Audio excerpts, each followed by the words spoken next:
Good afternoon.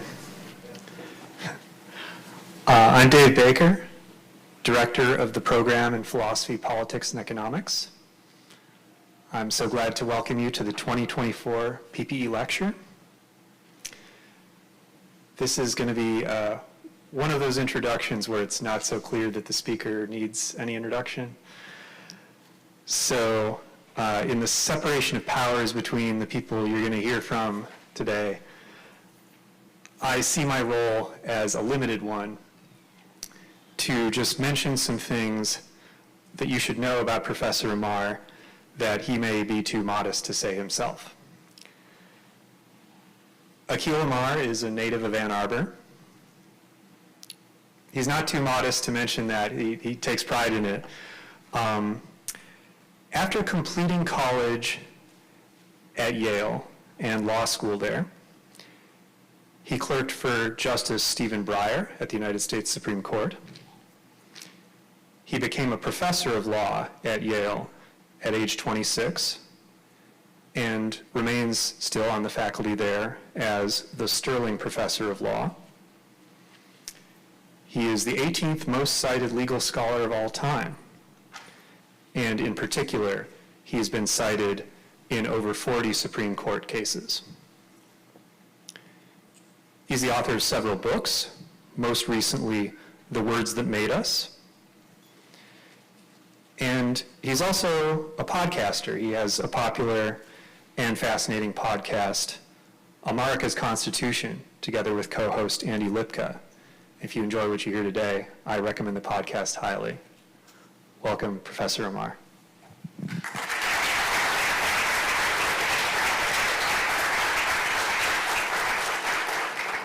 Thank you so much. It's a beautiful day outside, and you've chosen instead to share your time with me, and I'm very, very grateful. So, September 19th, 2 days after September 17th, which is known as Constitution Day. You all know that July 4th is known as Independence Day because in 1776, on July 4th, America declares its independence, right? No, I tricked you. Actually, America declares its independence on July 2nd, 1776. Oh, you already learned something new, maybe. How many of you did not know that fact? Okay, good. What happens on July 4th, 1776? Oh, we Americans, and they're not my genetic forebears, but I can affiliate with this project. I'll say a little bit more about that in just a minute. We adopt a Declaration of Independence, setting forth our reasons for doing this, trying to submit facts to a candid world about why we are justified in doing what we are doing, what we have done on July 2nd, which is to declare that these united colonies are and of right ought to be free and independent states. That's July 2nd, and on July 4th we give a statement of reasons.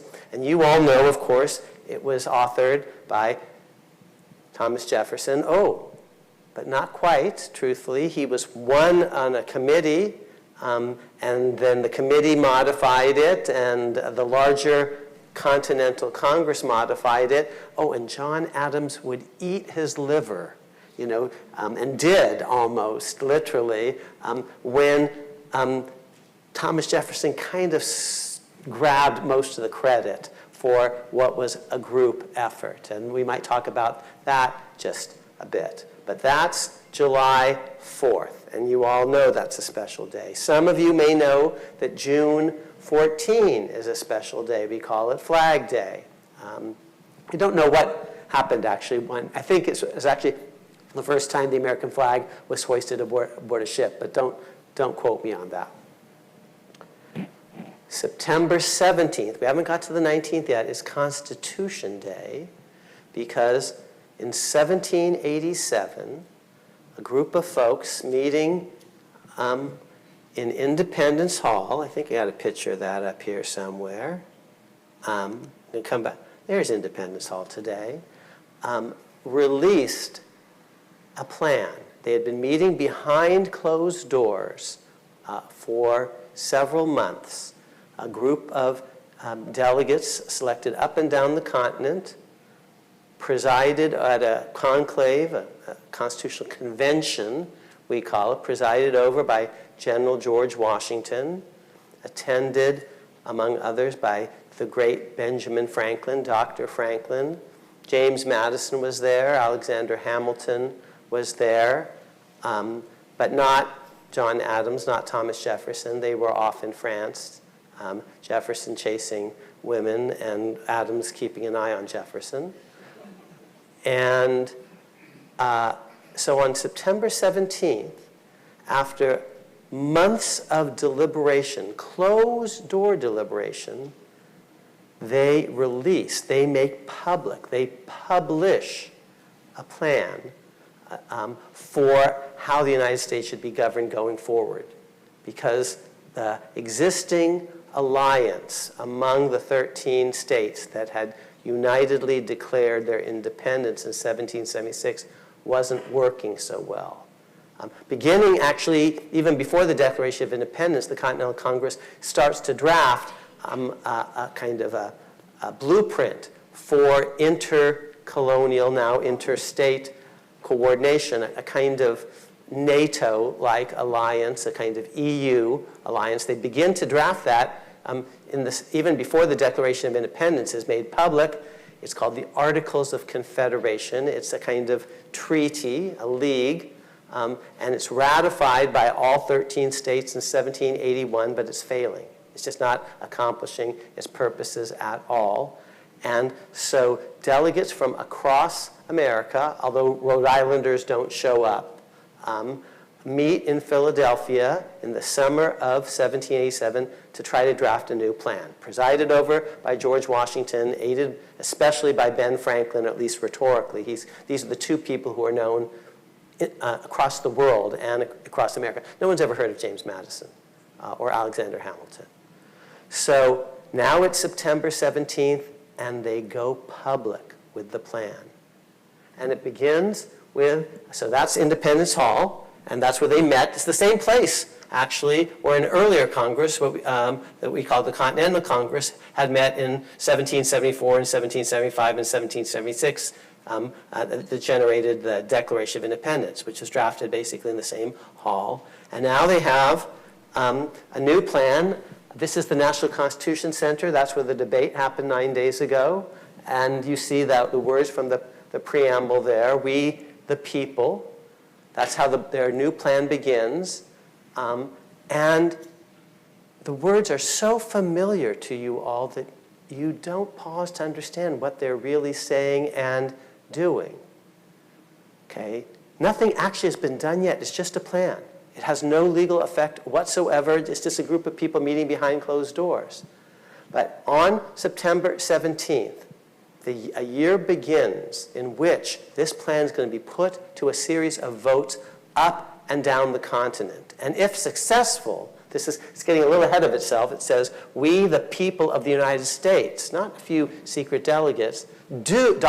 for a whole bunch of reasons. They actually give reasons to form a more perfect union, for common defense, for general welfare, to secure the blessings of liberty to themselves and us, their posterity, whether we lineally descend from them, as some of you may, or you don't. I don't.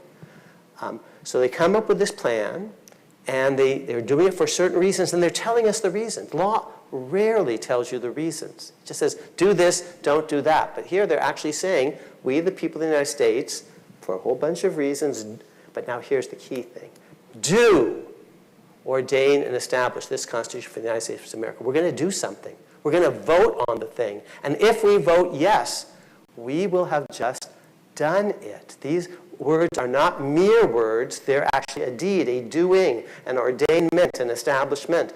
Some words have that almost magic capacity to bring into existence a state of affairs. If you say in a certain context, I agree, you've just agreed. I accept in a contract, you just accept, for the young people here, at a certain moment in your life, you may, at a certain point, say, I do.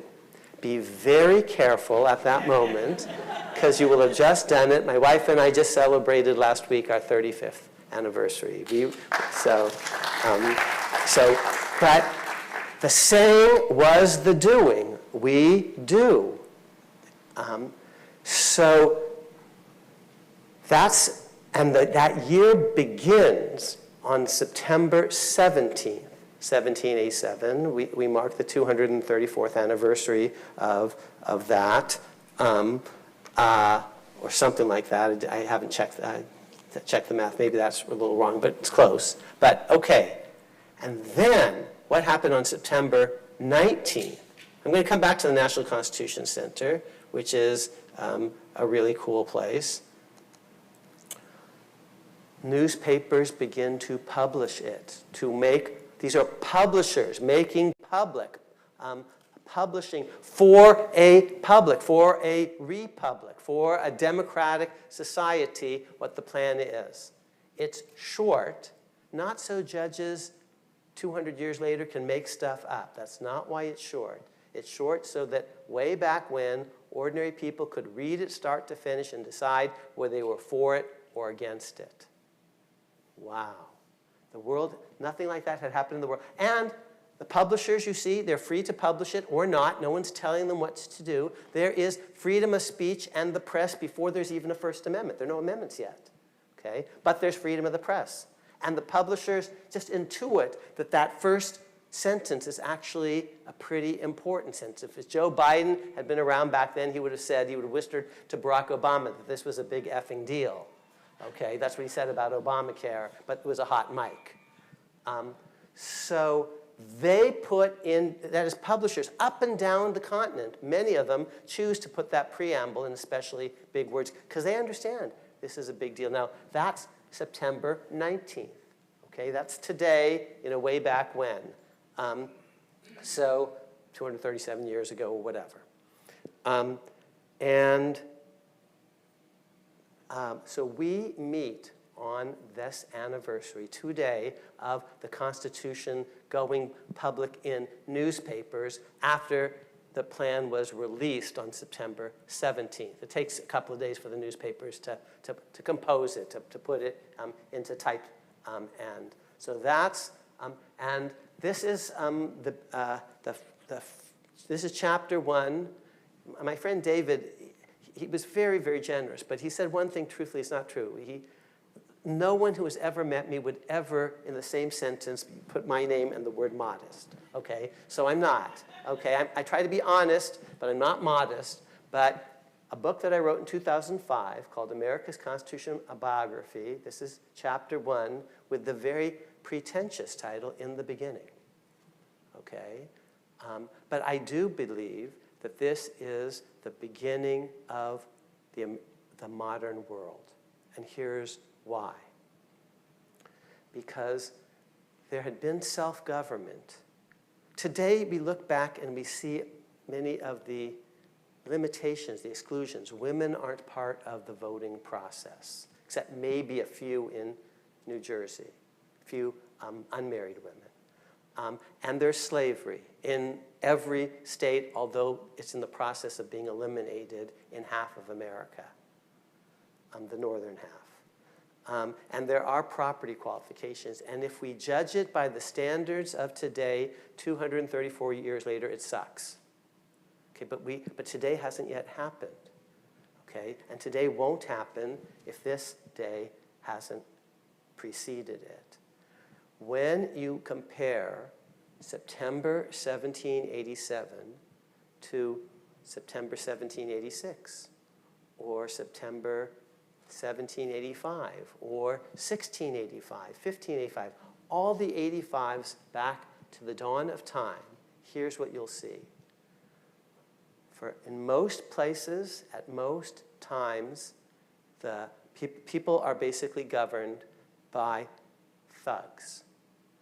The world is a world of kings, emperors, czars, sultans, Mughal lords, tribal chieftains, precursors of Adolf Hitler and Pol Pot and Mao and Ho and Putin. That's the world. There are few self-governing societies that manage to spring up, but then they flicker out. Athens, classical Athens, 5 centuries before Christ, in the age of Pericles and Socrates. They operate democratically under a thing called the Climatic Constitution, but then they fade. They are not, and they're smaller than Ann Arbor. Pre-imperial Rome has its day, but it flickers out. These regimes, and there are very few of them, do not extend over wide swaths of space. They do not bring together different kinds of people. They tend to just, in pre-imperial Athens, before the Caesars, and then before the fall of Rome, or pre-imperial Rome, or ancient Athens. They are people who worship the same god or gods, speak the same language, same culture, and they aren't able to basically survive for long stretches of time. They fail because of internal dissension, or they're unable to repel external attack. So that's the history of the world. Let's look at 1787 now, September 19th. You look around the world. Who governs themselves other than Americans in the wake of the American Revolution? The Brits, to some extent, although they have a king that no one voted for, and a House of Lords, hereditary House of Lords. We're not talking about Sir Paul and Sir Mick, and Sir Keith, and Sir Elton, who get there because they're talented. No, we're talking about all the sirs just being, and the lords being people who were born to the thing. So a hereditary monarch, who might be an idiot. I tend to think so, but you can decide for yourself. Hereditary House of Lords. And there are juries that people do vote, maybe 1 in 10, 1 in 15 freeborn British men could vote, no more than that before the reforms of the 1830s and the 19 teens. But Britain has some self-government. There's Switzerland. And people vote in Switzerland, but truthfully, they're more sheep than people, and they don't have banks or anything else really yet to attract any external attack. So they're basically self-governing because no one bothers with them. They're not worth bothering over. Don't tell that to your Swiss friends, but the Dutch are in the process of losing their self-government. That's it for the planet, okay? Modern day China, Russia, India, Central Europe, Western Europe, the rest of the Americas, there's no real self-government. And then we, the people of the United States, did in actual fact launch a constitution that got voted on across the continent. Even the places that had democratic constitutions didn't have democratic constitution-making processes. Typically, you had one guy claiming some divine mandate, the lawgiver, Solon, Lycurgus, a Moses-like person handing down the law from on high, even if the law was tolerably democratic. The British never reduced basic principles to a single composite text, much less a composite text that was short, much less one that could be adopted by Parliament or read by ordinary English persons and voted on. Nothing like that ever happened. They have Magna Carta. Magna Carta from 1215 or whatever. It's not even in English.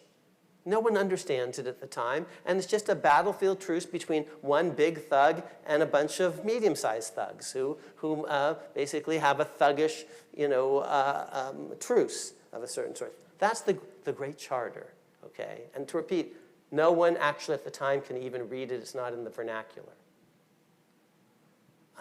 So the Swiss don't have a constitution that people vote on, and neither did the Brits. In 1776, no one votes directly on the Declaration of Independence.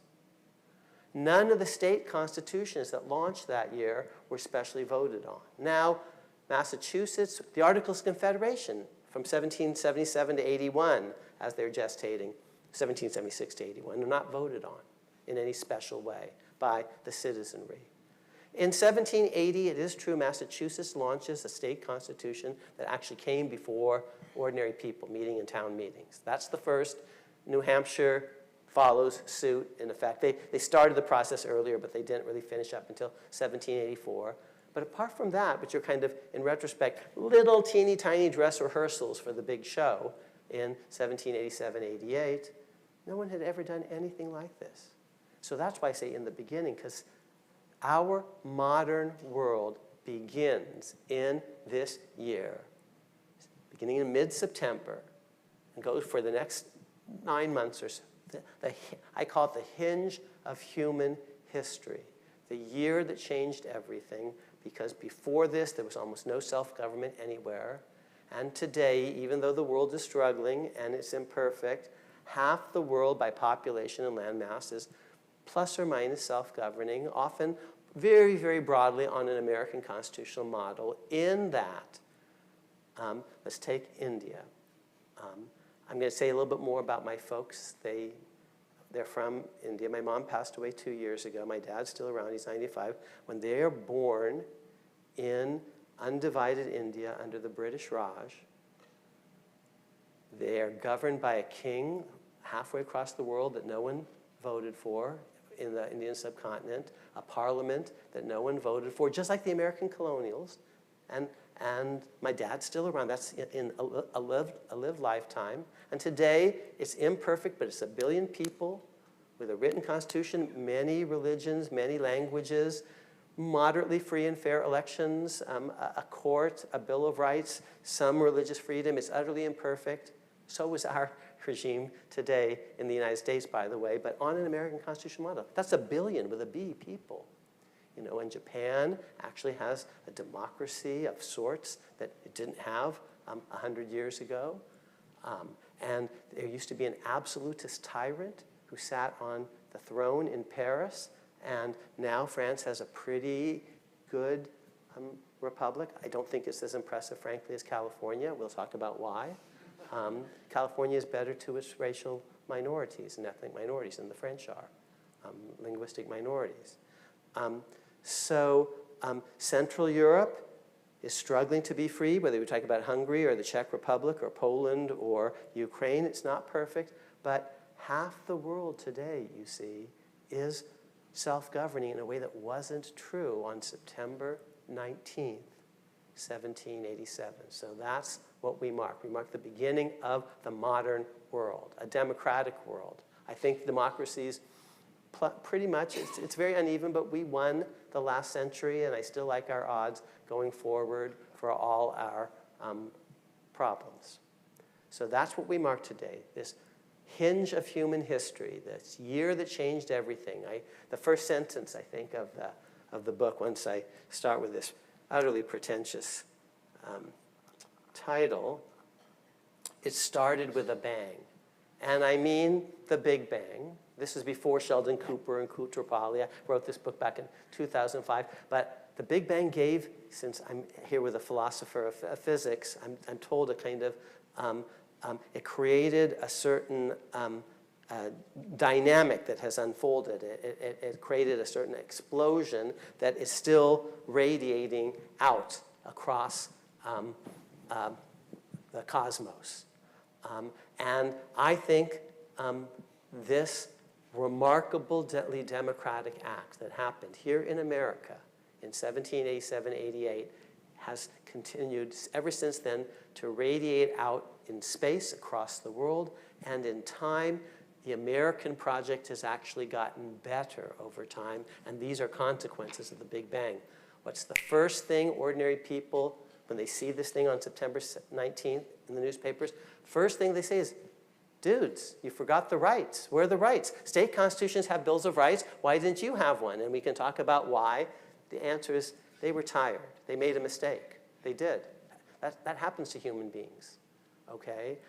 But immediately people actually in that ratification process say, we'll vote yes, but we want a Bill of Rights, okay? And a Bill of Rights is added. we're making amends from the beginning. We're beginning an amendment process even in the course of saying, yes, we do to the project. And then later generations are going to say, you know, we have to get rid of slavery because all persons really are created equal, and the Constitution will do that in a 13th Amendment in Mr. Lincoln's era. And a 14th Amendment will promise equal citizenship, black, white, male, female, full civil rights, and then political rights for African Americans. That's the 15th Amendment. Voting rights, political rights for women, a 19th Amendment. In my lifetime, I'm going to talk a little bit more about my lifetime in just a second, getting rid of poll tax disfranchisement, promising, guaranteeing voting rights for young adults, because if you're old enough to fight in Vietnam, maybe die there, you're old enough to vote on whether we should be there in the first place. The amendments in general have made amends. They've made the project better, more free, more equal. The 18th Amendment prohibition wasn't so great. It limited liberty, and it was repealed shortly thereafter with the 21st Amendment.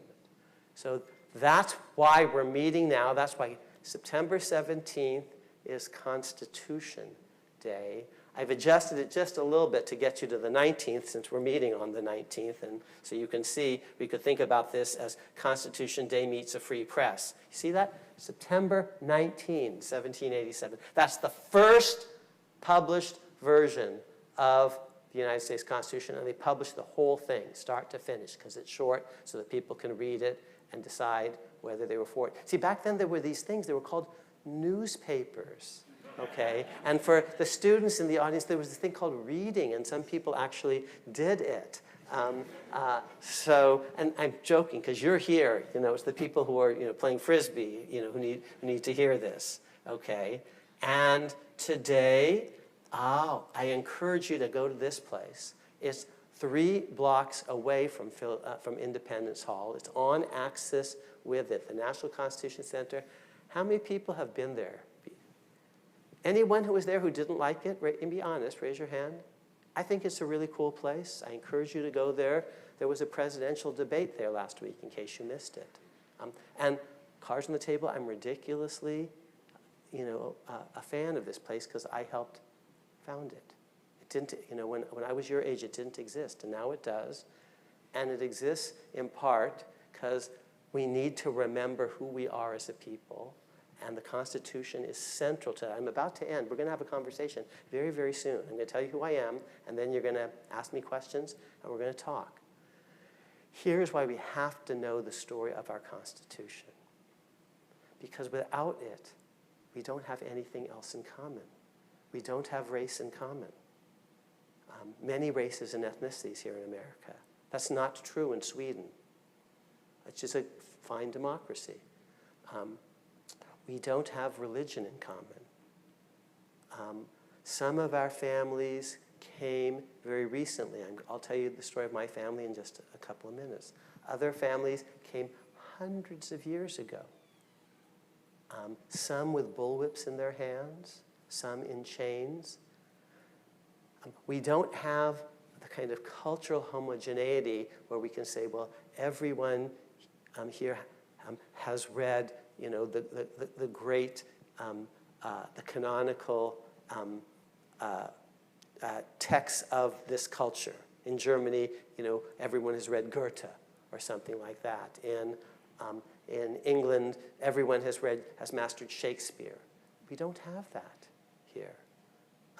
So I think the only thing really that we do have is a constitution that we're all going to have to agree to follow. And we need to know the story behind the Constitution, because that's what makes us Americans. Okay? And without that commonness, that one thing that we have in common, I think we're Beirut. And in case you missed it, Beirut is not a very nice place today. We are in a state of anarchy. Gaza, Ukraine, the world is filled with places where Hobbes would say it's a war of all against all. There is no law, order, peace, elections that are followed. Life is solitary, poor, nasty, brutish, and short. And what And we don't have that. We, in general, when you go to bed tonight, you're not worried so much about whether a bomb is going to fall on your house. That's not true for many people around the world. And I think it's true of us in part because of this Constitution that has served the people on pretty well. And we can talk about how it ill-served a whole bunch of folks, slaves. We can talk about Native Americans. We can talk about anything you want, okay? Because I want this to be a conversation. But the one thing that we have in common, it seems to me, is the Constitution and the story behind it, which is why I write these long, boring books that my fellow citizens actually, I think, need to experience. That would be reading, or you could listen to it on audiobooks, to know the common story. And here's what you won't learn from the books, my politics. I'll tell you right now, just to be candid, but these books are not about what I personally think about things. So, for example, if you want to ask me about guns, they're pretty important here in Michigan. I've never had a gun in my house, but I think you have a right to have one in yours, and we can talk about why, and I can show you some pictures. I'm personally pro-choice for reasons largely articulated by Kamala Harris, but I think Roe versus Wade was actually an unpersuasive opinion. My personal views are not the same thing as what's actually in the Constitution. My brother clerked for Harry Blackmun, who wrote Roe versus Wade. But just agreeing with the results isn't the same thing as, oh, it really is in the Constitution, just the way it would have been if I and only I had written it. Okay, we have to talk about us, we the people. The book, I've donated some copies to you all. It's called The Words That Made Us, and us is a pun. It can mean the U.S., but it's also a gesture to we, the people of the United States. At the beginning of this book, subtitle is America's Constitutional Conversation, and we're about to have a conversation, 1760 to 1840. And at the beginning of that narrative in 1760, there is no we. There's no sense of Americanness at all. There are people who live in Massachusetts, and there are people who live in South Carolina, and there are people who live in New York, and they don't even talk to each other. They talk to London, but they don't talk to each other very much. But by 1776, they've actually united to declare themselves free and independent states. And by 1781, they've created a framework for coordination, a kind of NATO-EU. And by 1788, the end of this year that changed everything, they have created a more perfect union that's really pretty astonishing. It's not perfect, but it's more perfect than went before, and it is amendable, called the Constitution of the United States. And that's the story that I tell in the first part of the book. The book goes from 1760 to 1840. It's the first of a projected 3-volume trilogy telling you, my fellow citizens, the history of us as a people. So this is the Fellowship of the Ring. I just finished The Two Towers, which is called Born Equal. It's the story from 1840 to 1920. And then Volume 3, which since I just finished the second one last week, I just started the third. It's called Earth's Best Hope, and it's about America from 1920 forward. Okay, I think I said almost everything that I wanted to say. I've shown you this picture of the National Constitution Center, which is beautiful, and shown you a little bit about, just shown you Independence Hall, where it all happened. So finally, I just need to say a little bit more about myself because I'm very grateful you invited me. Because, speaking of in the beginning, I, in every way, began at the University of Michigan. My parents were born in undivided India under the British Raj, and they didn't know each other. They meet in Ann Arbor, Michigan, pursuing their medical studies at the U of M. And this is where they get married. And I assume, although I never asked, this is where I was conceived. And this is where I was born, 66 years and 2 weeks ago. And as I'm walking around, my mom passed away 2 years ago. This is the first time I've been back. I'm really feeling her spirit here. This is where I began, and I'm very grateful that you have invited me to come talk about how we began as a people and where we are now and where we need to go. And this next election, in case you missed it, we have an election coming up, and it might be decided right here. And if you want to talk about that, we can. We can talk about the presidency. We can talk about rights. We can talk about slavery. We can talk about Native Americans. So the floor is yours. There are microphones here. You're going to ask me questions. I'm going to try to answer them as best I can. You might not agree with the answer. That's fine. We Americans don't agree on everything, but we have to talk to each other. We talked ourselves into nationhood with conversations, okay? People didn't just vote on the Constitution. They talked about it for a year, and some people were opposed to it, and they weren't voted off the island. They actually said, you know, we should have a Bill of Rights, and people said, actually, maybe you're right. So here's what's astonishing. People oppose the Constitution, and they later become President of the United States. James Monroe, Vice President of the United States, George Clinton, Elbridge Gerry. Justices on the Supreme Court, Samuel Chase. The Constitution wins by this much in a bunch of states. In New York, it passes 30 to 27. Here's the astonishing thing. The losers acquiesced. They lost fair and square, and they said, okay, actually, that was a fair election, and you won. But actually, we're not really quite satisfied, and you should listen to us because you can't govern 51-49. Actually, that's not going to work. Oh, and the majority was smart enough to actually listen. And then we got, you know, a bipartisan, you know, border reform bill. No. We didn't. We can't do that today. And why can't we?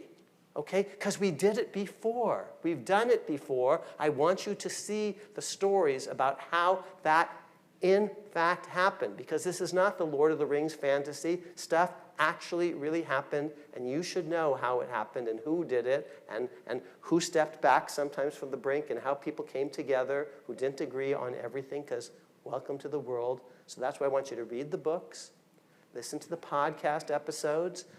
We have them weekly. We have conservatives on the podcast from time to time. We have liberals on the podcast from time to time, and we try to talk to each other. We don't have food fights. But what would you like to talk about? I've tried to invert this so that there's more time, and we have a lot of time, for conversation. And so that's why I've tried to keep my formal remarks kind of a little bit shorter. So come to the mics.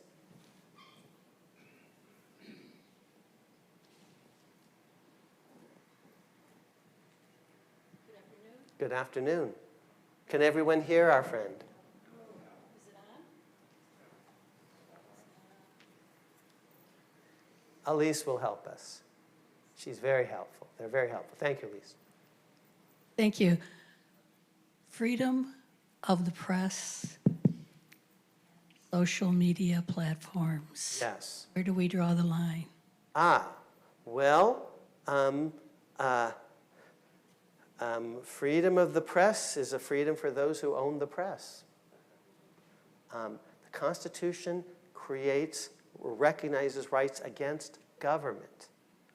And so most of the clauses of the First Amendment are quite egalitarian. Let's go through them. Freedom of speech. Well, I get to speak, and you get to speak, and I get to speak, actually.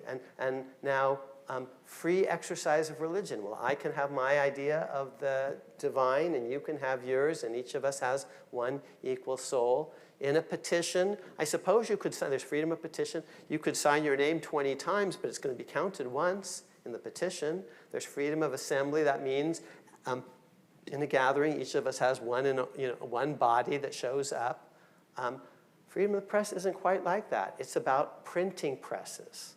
And not everyone at the time has a printing press. Today, you all do. It's called this. You know, and you can upload stuff to the world immediately. You can take an image of some police officer misbehaving or something. You can record this and push if I knew how to work it, but push a button, and in an hour later, Taylor Swift is Instagramming it to everyone in the world or something like that. Okay, we all today have printing presses. Okay, but that wasn't true at the founding, and so I'm very old-fashioned and formalistic. Printers are allowed to print what they want, and they don't have to print other stuff. That's what freedom of the press is. And Ben Franklin's a printer, and he doesn't just print everything. He chooses what to print. These guys are newspaper people, and Thomas Jefferson writes certain things but doesn't write other things, and that's true for Alexander Hamilton. I'll show you a picture of Alexander Hamilton here in just a second. No, that's actually Lynn Miranda, but he is Alexander Hamilton. And the book is dedicated in part to Lynn Miranda. These guys are newspaper people. They publish pamphlets, but freedom of the press means you get to put forth your ideas about things, and other people can put forth their ideas, and if you don't like X, stay off X. Go on Instagram or TikTok, or I don't even know what the hell these things actually are, because I stay off all of them. But, every day I do read mainstream media and across the spectrum, not because I have to, but because I actually think America works better if we actually try to listen to people across the spectrum. So I check out the New York Times, and I check out the Washington Post, and I check out Fox. And I do draw a line, some of the crackpot, outlets, they've lost credibility with me, and life is short, and so I spend less time on them. But freedom of the press is a right against the government of private institutions and entities. I'll say it one other way. Let's take free exercise of religion. The government can't have religion, but I get to have one. Okay? The government shouldn't have a sexual preference or an orientation, but I get to have one. So freedom of the press is a freedom of the people who own the press. Now, in fact, I don't believe that there's only one outlet out there. And so if you don't like Elon Musk, just ignore, his platform. And he's doing a pretty good job of encouraging that, because he's lost about 60% of the market cap since he bought the thing. So I'm skeptical of the idea that government should tell these outlets what to cover and what not to cover, in part because I don't trust the government to do that fairly. I don't trust any individual media mogul to do the right thing, but there are more than one of them. And in 10 years, they're going to be a different group, just as 10 years ago there was a different group. This is what Schumpeter calls, creative destruction. And at any given moment, in theory, it might be better if we could try to, regulate them. But as a practical matter, I don't trust the government so much. The Constitution tells me not to trust the government so much. And if we just wait, they'll start to compete against each other in all sorts of ways. Apple will go against Google, will go against Microsoft. And that's better than the government trying to tell printers what to print and what not to print. And then we'll just alternate. My question is about legal textualism. You mentioned classical Athens, and it was the Athenian playwright Euripides who said that when the laws are written down clearly, only then can the strong man and the weak man be equal. I think this is a fundamental tenet of Western democracy and Western law, is this idea of specifically inscribed laws. And you mentioned the thugs and strongmen that dominate historical narratives. And I'd observe that in those countries, in those societies, those are societies where the laws are able to be loosely interpreted and easily bent against the will of the people or bent to marginalize certain groups. And so I suppose, how do we reconcile the issue where when the laws are incredibly specific, sometimes that's a hindrance to progress and a hindrance to protecting our rights, while not wanting to create these strong men within the courts who can bend the law to fit ideology, bend the law to fit their whims. This is really an issue, I think, that's very difficult to navigate, and I was hoping you could shed some light on it. Very impressive statement. So the taxpayers of Michigan should be very pleased.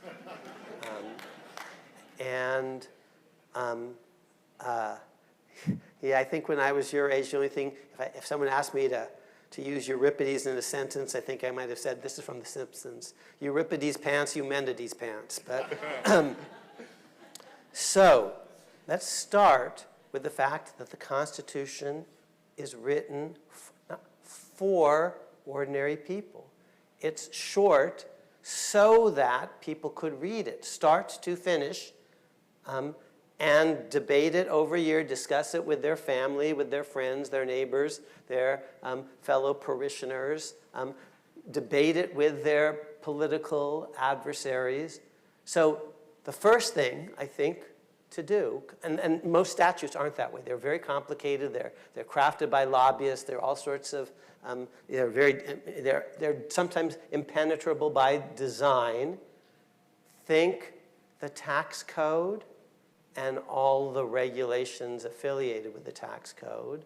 You know, when you compare the tax code, which is at least this, just even the major laws, and then the code of federal regulations accompanying it, and you compare it to this, okay?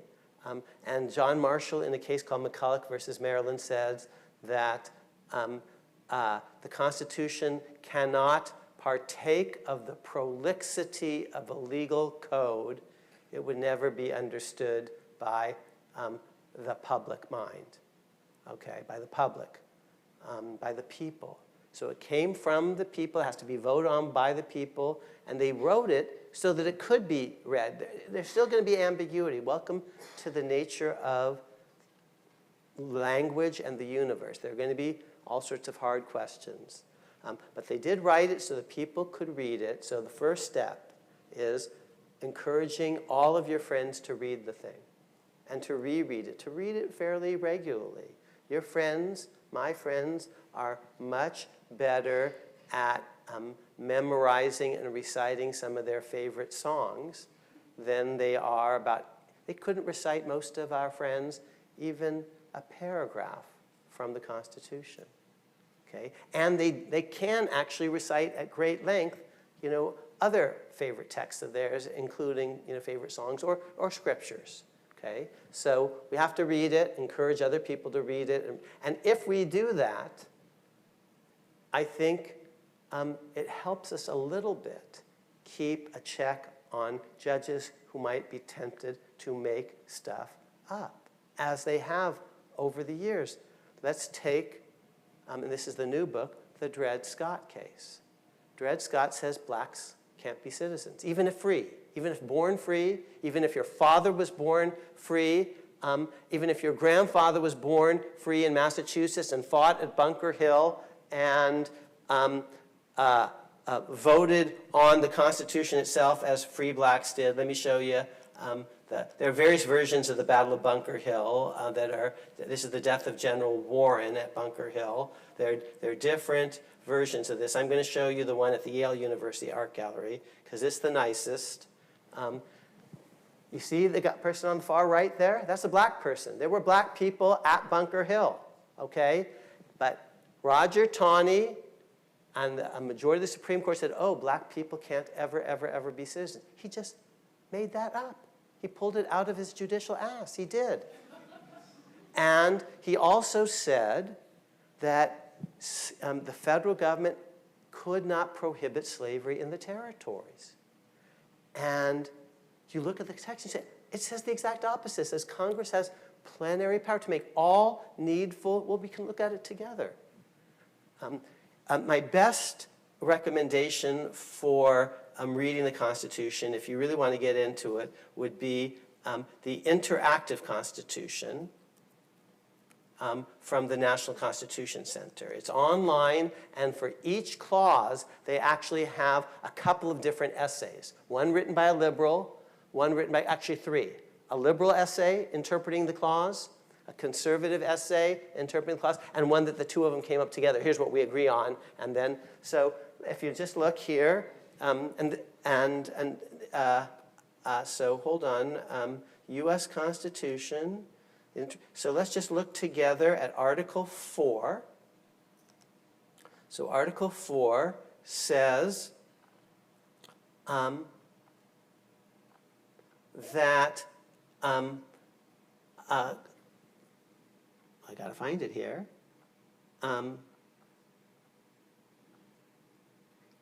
Here we go. The Congress shall have power to dispose and make all needful rules and regulations respecting the territory and other property belonging to the United States. Okay? Congress has plenary power over the territories. Now, a history point. I'm an originalist of a certain sort. I'm not just going to look at dictionaries. What did the first Congress do? Among the first 10 statutes passed was a thing called they enacted a statute called the Northwest Ordinance, which codified something that the Confederation Congress was doing in New York as the folks in Philadelphia were meeting. They actually, under the Confederation, passed an ordinance prohibiting slavery in the territories. We could look it up together. It's short, and you're going to recognize its language. Okay, whoops. So if we just look up a Northwest Ordinance,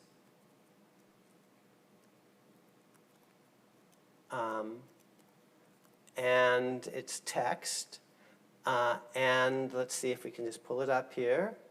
Maybe the National Archives will give us a good version of this. Here's a transcript. Okay, what does it say? It says, "There shall be neither slavery nor involuntary servitude in said territory, otherwise than as punishment for crimes whereof the party shall have been duly convicted." Okay, by the way, does that language look remotely familiar to anyone?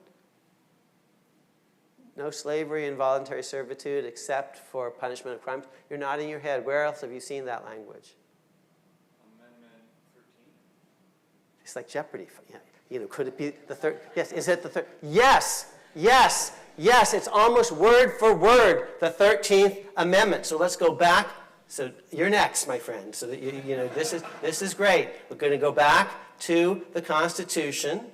Okay, and now we're going to not go, get out of Article 4, and we're going to go to Amendment 13. This is the amendment that ends slavery, the abolition of slavery. "Neither slavery nor involuntary servitude, except as punishment for crime, whereof the party shall have been duly convicted, shall exist." And that's almost word for word, you see, the Northwest Ordinance. Even before America said, yes, we do, the Confederation Congress has done this. And Washington signs into law. It's one of the first 10 statutes ever adopted, a codification of this under the new Constitution. Tawney comes along and says, oh, you can't prohibit slavery in the territories. Well, George Washington thought you could. The entire first Congress thought you could. Many of these people had been there at Philadelphia. They had been involved in the ratification process. They thought you could. And more, the Missouri Compromise prohibits slavery north of a certain line. Tawney is just making all this stuff up. And then there's nobody from nowhere, like you. You know, he's a good look, and actually he's not good looking. You're good looking. He's not good looking, but he's very muscular, and he's tall, and he knows how to read. And his name is Abraham Lincoln. And he says, like, you just made that up. And he goes up and down the Midwest actually saying, Tawney made that up. We call those the Lincoln-Douglas debates.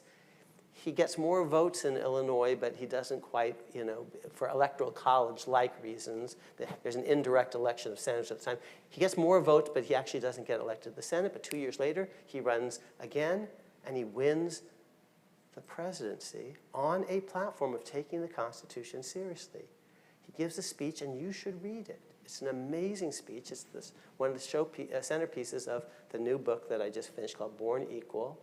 It's a speech at a place in New York called Cooper Institute. And he says, the framers, and he goes through them one by one by one. He's an originalist. He's a liberal originalist. Originalism is not some bad thing that only conservatives do. It's taking the Constitution seriously and the history behind it. And he says, here, this guy signed the Constitution, and he supported ending slavery in the territories. His name is George Washington. And he went through them one by one by one, okay?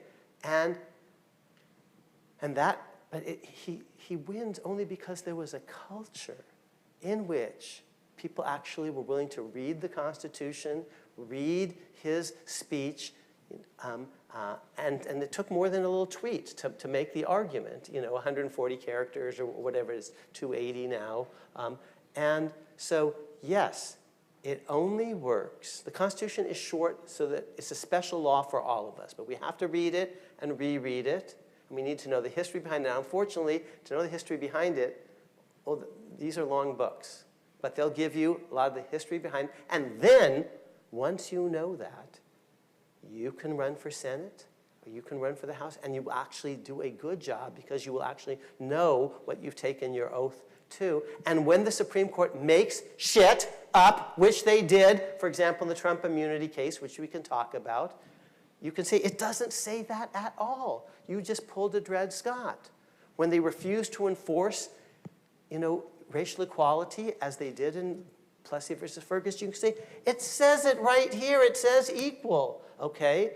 I'm pro-choice, but it doesn't really, in my view, say abortion, truthfully. I wish it did, but it doesn't. So we have to keep the people in power honest, and the way we do that is by empowering ourselves, and the way we do that is by reading and rereading, especially the Constitution, including its amendments, because without the amendments, oh my gosh, it wouldn't be so good. And then conversing with our fellow citizens, and if they're doing the same thing, there's not just freedom of speech and of the press, there's kind of a duty to listen, truthfully. It can't be enforced, but we have to talk to each other.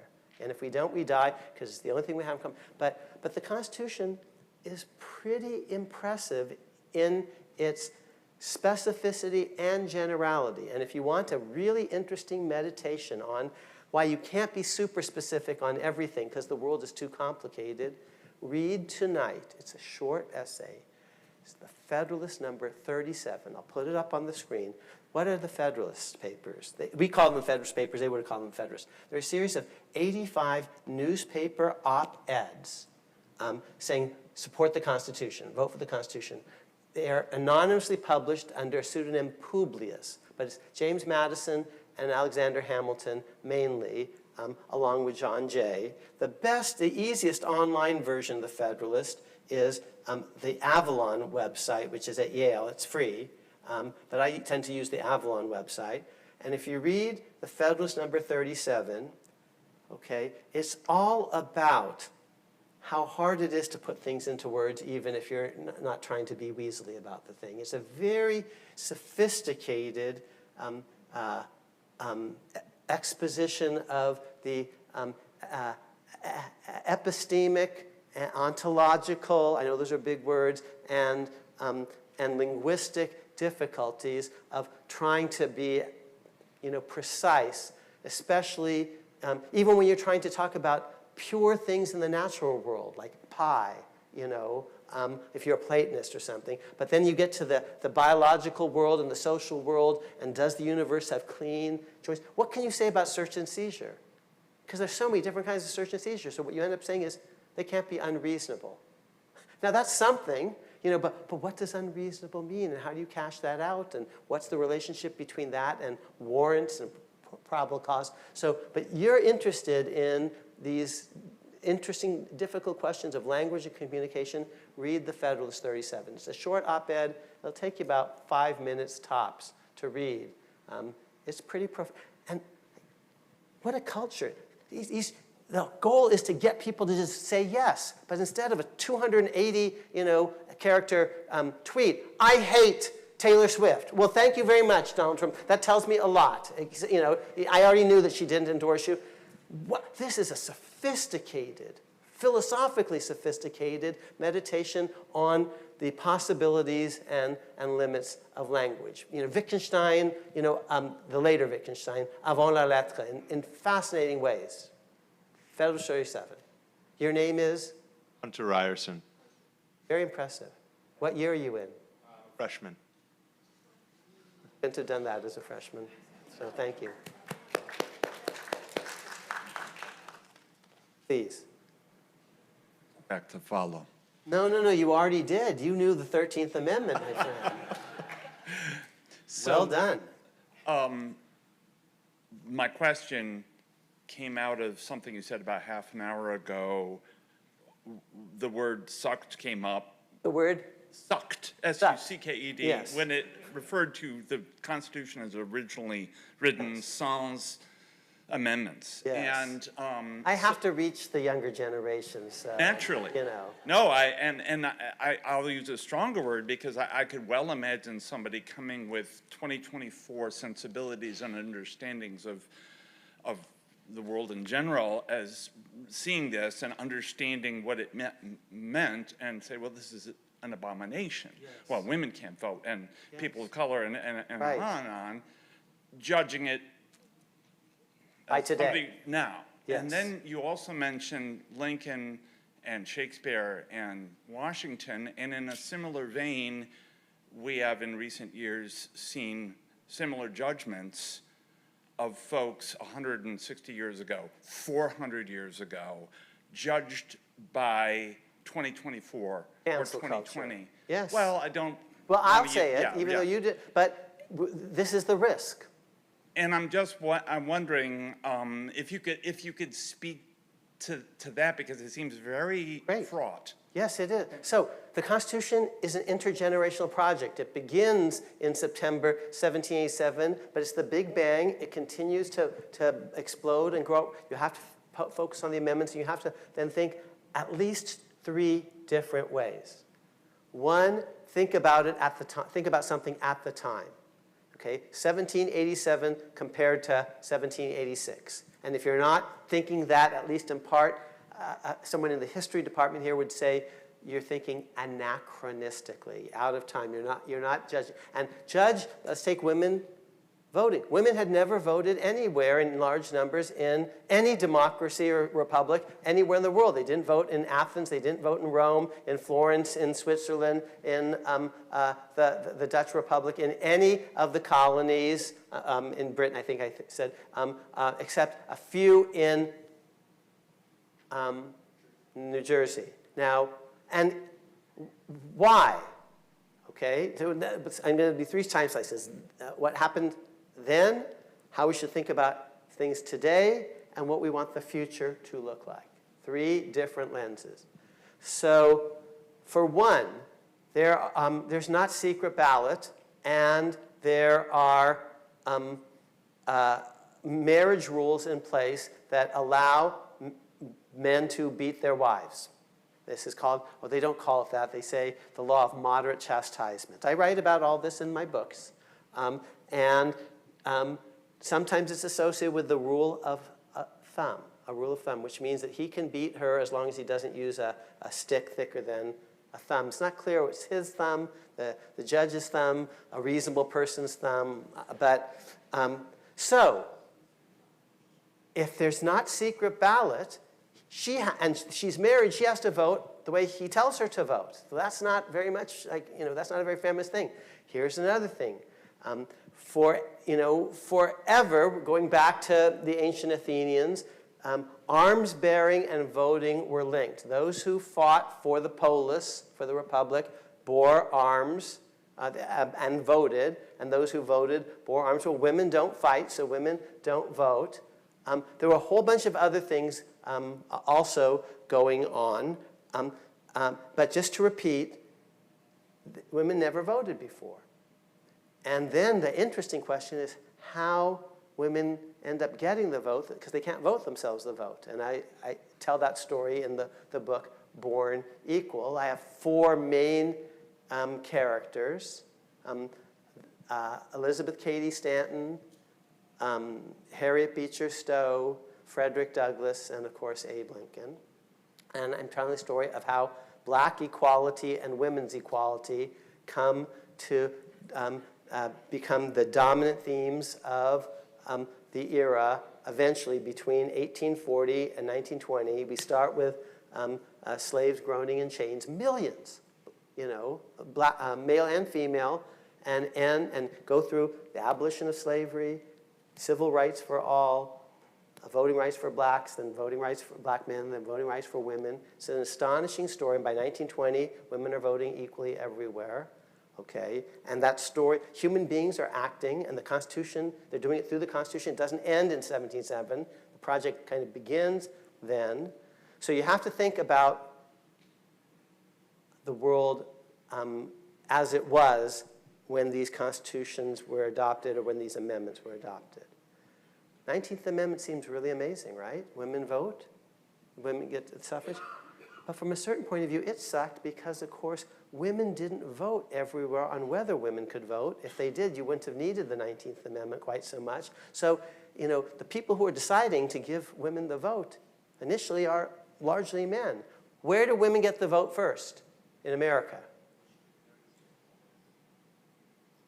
In all of America, where do they get the vote first? Other than this little blip in New Jersey that is. So the only women who could vote in New Jersey were unmarried women. And unmarried women generally, another thing, married women aren't allowed to own property in their own right. And their property qualifications. So if you don't own property in your own right because of the laws of coverture, which haven't changed, and you don't bear arms, and he can beat you if you don't vote the right way and there's not secret ballot, those are a bunch of reasons. But you need to know that world, to understand why certain things didn't happen yet. Then I'm going to have to tell you, well, why did they in 1920?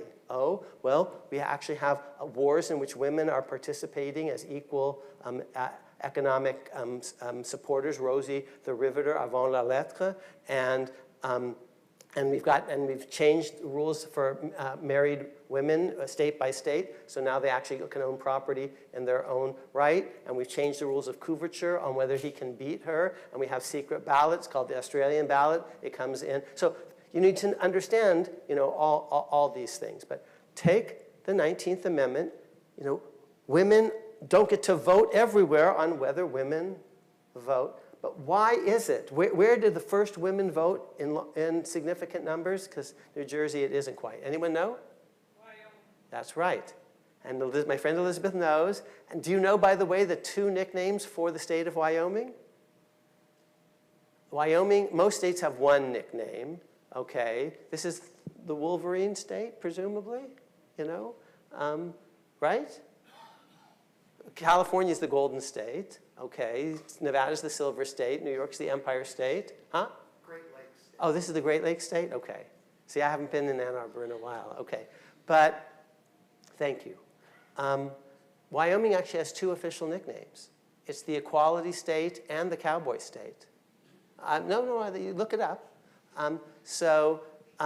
Now, why and Wyoming as a territory gives women the vote in 1869-70, and then it's admitted as a state in 1890. It's the first state.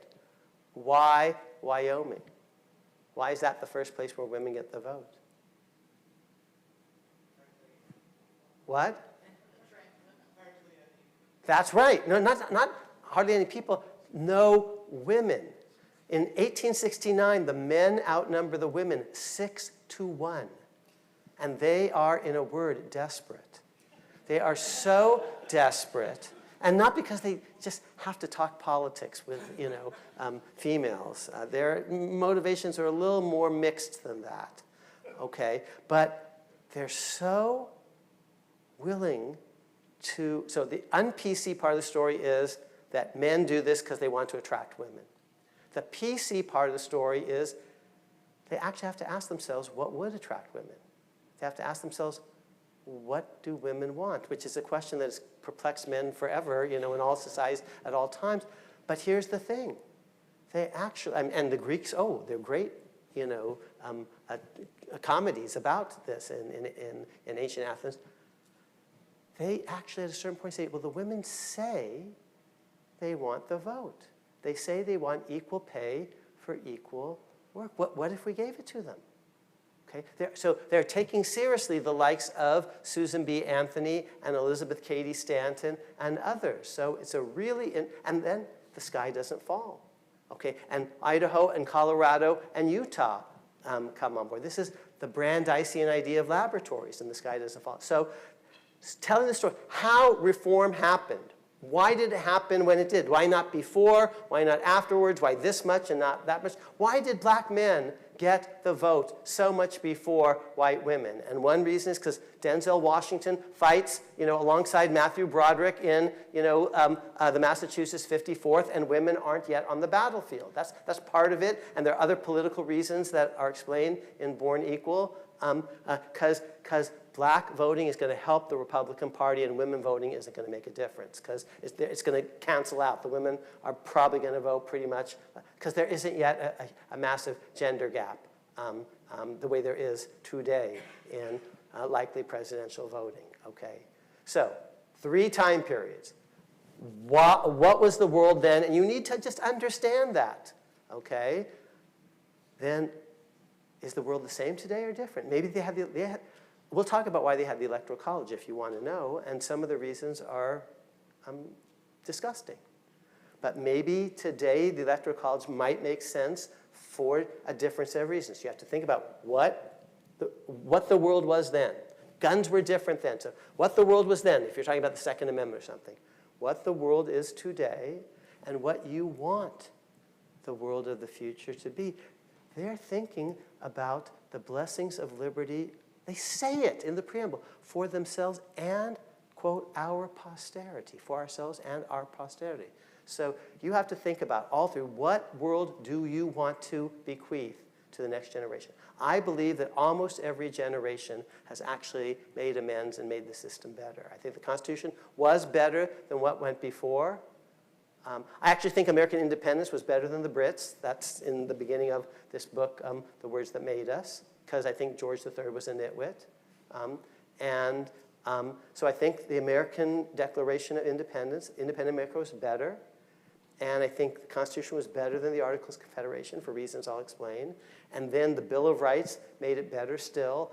And then Lincoln's generation made it better still. And the progressives who gave an income tax amendment and direct election of senators and women's suffrage, the 19th Amendment, make it better still. And in my lifetime, the 1960s, we get rid of poll tax disfranchisement and let 18-year-olds vote. So I think many previous generations have actually made amends in their amendments, made the thing better. Now that's our job for the future. So you have to look at 3 time slices, why people did, and who was in the room, to borrow from Lynn Miranda, who was in the room where it happens and who wasn't, okay? Why things happened back then, and which side would you have been on? Who would you have been, how to think about things today, and what you want the project to look like for our children and grandchildren, maybe yet unborn. All 3 you have to look at. It's complicated, so it's a great question. Did I even come close to responding? Okay. Please.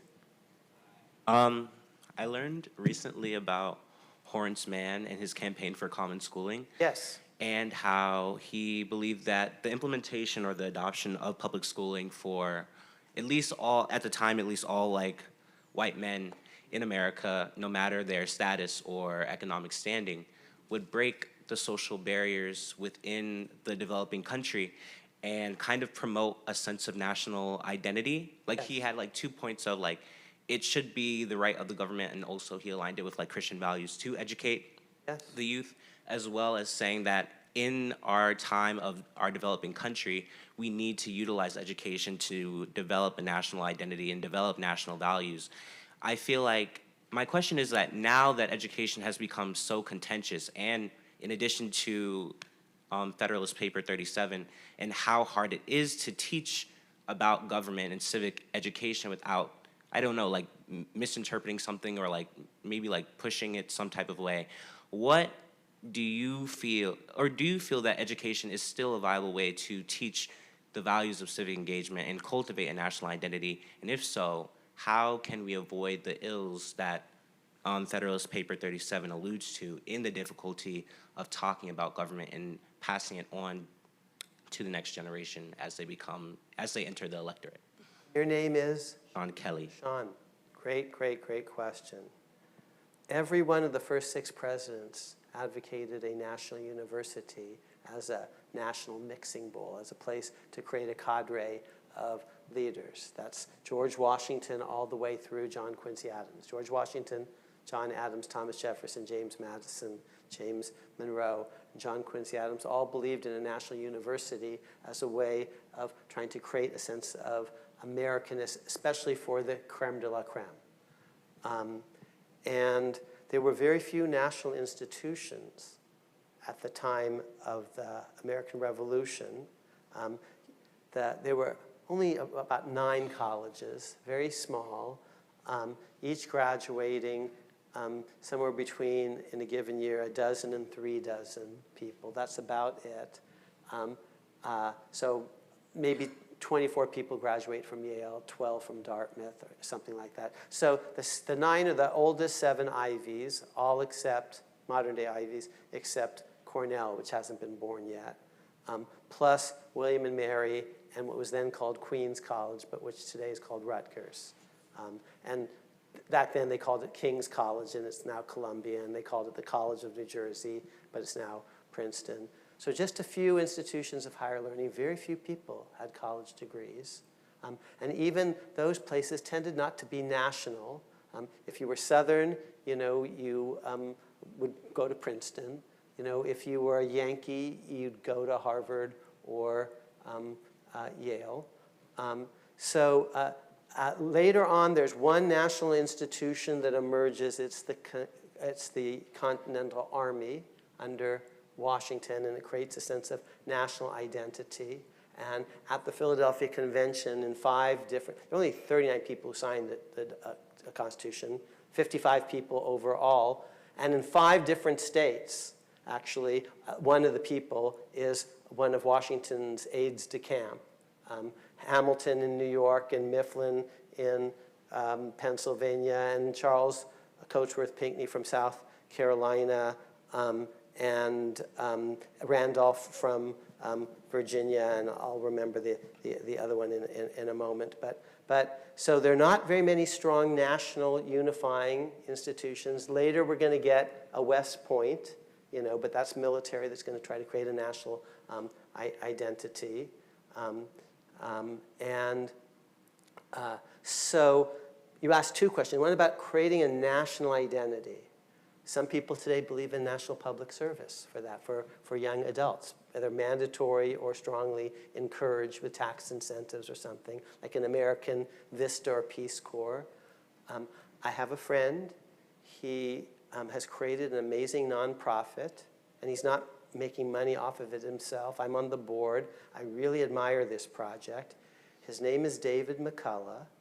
You've heard of his grandfather of the same name, who wrote books about America, John Adams' biography, a Theodore Roosevelt biography, No Mornings on Horseback, a book called On 1776, Harry Truman biography, and other things. That's his grandfather. David McCullough, the grandson, my student, has created a not-for-profit. It's called the American Exchange Project. I'm on the board. I don't get paid for this. I didn't get paid to help found the National Constitution Center, and I only do a few of these things that I really believe in. And here's what the American Exchange Project is trying to do. Take high school kids from different schools in America and get them to at first kind of become, as it were, pen pals with each other, get them to meet every week by Zoom, and then the kids from Cotulla, Texas, which is the middle of nowhere, Texas, go over to Boston and spend a week with their host families there, and the kids from Boston then go to Cotulla, Texas, to try to create just a sense that, okay, one's deep red, rural, one's deep blue, urban, one's south, one's north, but learning from each other and becoming maybe friends with each other. I think it's a really cool project. You could look it up. It's called the AEP, the American Exchange Project. Spielberg is supporting it. Lots of people, serious people are giving money. I'm giving my time. So there's that. Okay, because you asked about 2 questions about national, a sense of national identity and education. Okay. So I talked about a national university. We never had it, and one party wants to get rid of the Department of Education, and that's okay. They're entitled to have a vision, maybe that everything should be privatized or something. But the first 6 presidents believed in a national university. We didn't have one. We do get these national universities called West Point and then eventually Annapolis, but they're kind of military. Although Jefferson really wants West Point because he doesn't like war so much. He wants it to be basically a civil engineering school where you learn how to build roads and dams and irrigation systems and things like that. He creates the University of Virginia very much, but that was mainly for Virginians, and this other thing was more national and ambition. Take West Point and turn it to a place for civil engineers, okay? And then, yes, there is a model of private schools. You mentioned the great Horace Mann, and Ben Franklin is so amazing. He's easy to underestimate just because he's the 10th child out of 17. He's the product of a second wife. He's low-born. His father's a candle maker.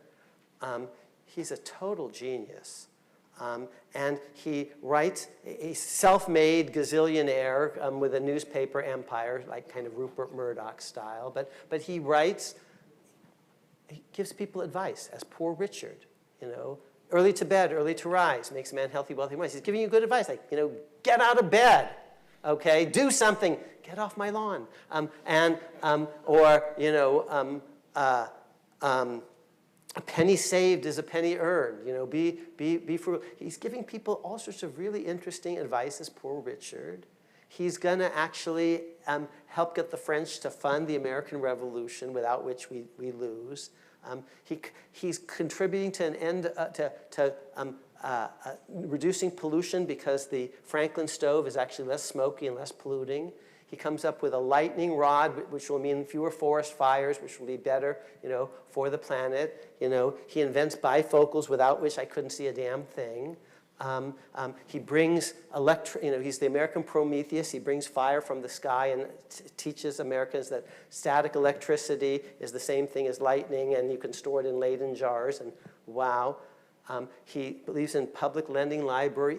He's always doing and philanthropy. Oh, he has all sorts of. I was telling my friend David about his ideas about compound interest in philanthropy, but he also creates the idea of a secular university. The early schools are divinity schools. Harvard, Yale, they're denominational, they're congregational or Presbyterian. He says, no, we should actually have a school that isn't just about training priests in one denomination, but open to all.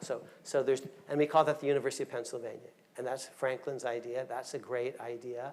Other people will have an idea for great private universities and colleges, historically black colleges and others, using private money sometimes. That's amazing, and God bless them for doing all of that.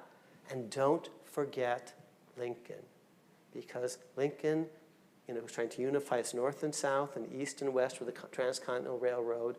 This is a guy who has less than a year's schooling his entire life. He's totally self-taught, but he reads and reads and reads and reads, and I love the guy. And they're going to cancel him in some way, so and I'm worried about that, because they won't be fair to, you know, judging him in his time, because he's not perfect. Oh my God, you know, people back then weren't perfect. Are we perfect?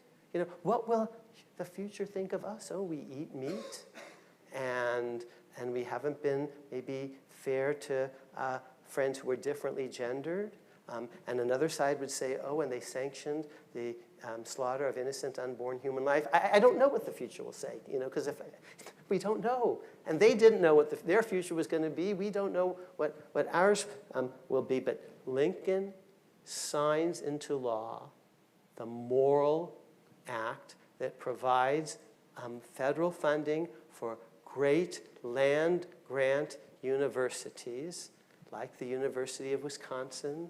My brother was dean of the University of Illinois College of Law, the University of Minnesota. I think there may be a school, you know, or two in Michigan that benefited from the moral land grant.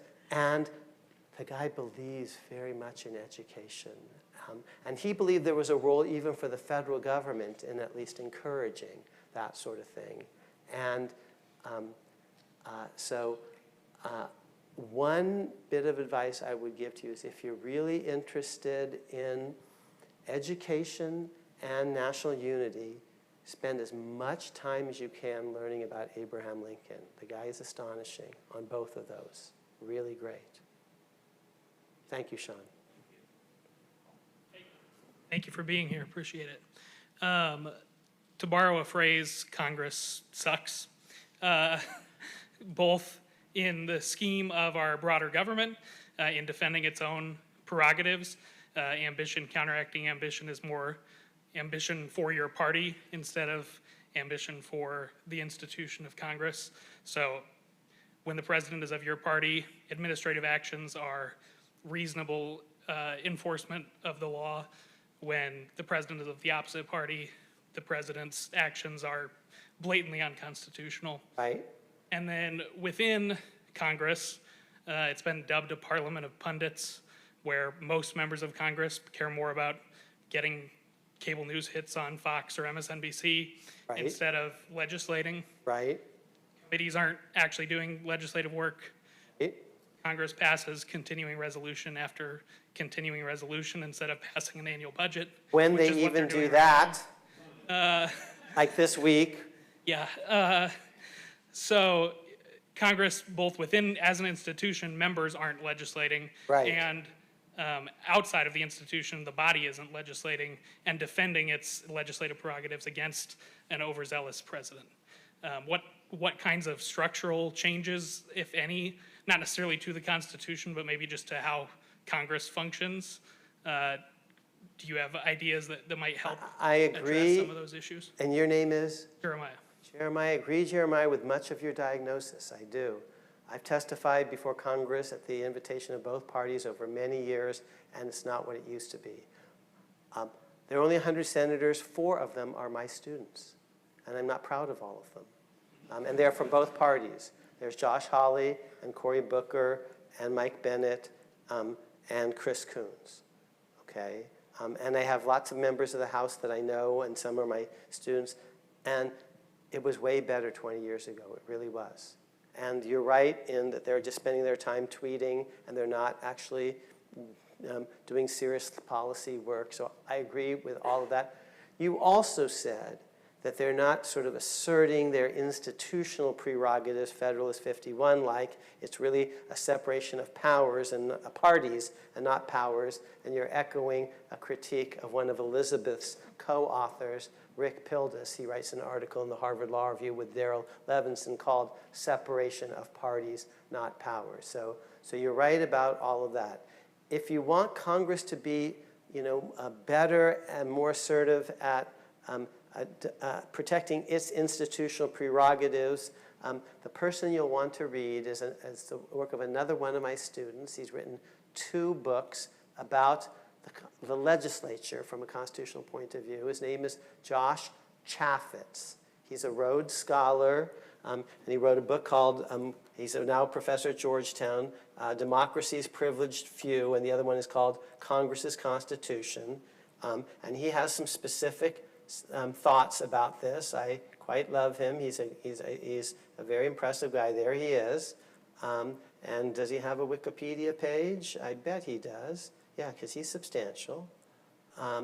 And Democracy's Privileged Few is about basically parliamentary law and privilege. And then the other one, Congress's Constitution, legislative authority and the separation of powers. He has some suggestions. He also has columns and the rest. So he really believes that Congress could do a lot better, and the Congress in a post-Chevron world, Congress's Constitution. So he's the guy that you want to read on this issue. He's more expert on it than am I. I'm very proud of him. I've co-authored some things with him over the years. So that's the person that I recommend for you. Thank you. Good afternoon. You have stressed the need and importance of amendments various times now.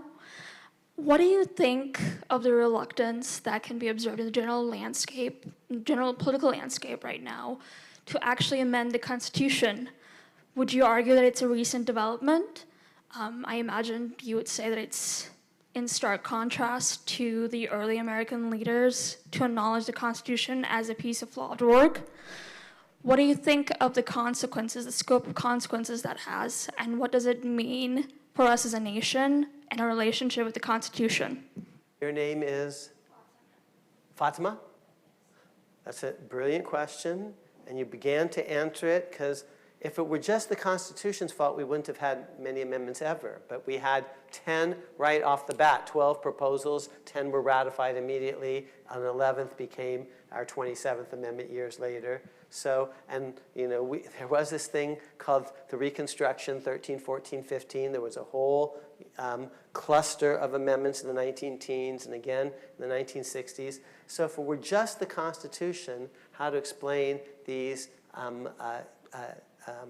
moments, I call it drought and drench. So drought, but then monsoon, drench. So if it were just the Constitution, how to explain the drenching moments. I tend to think it's not just the Constitution. The fundamental point is you're not going to get amendments when there's not a general consensus.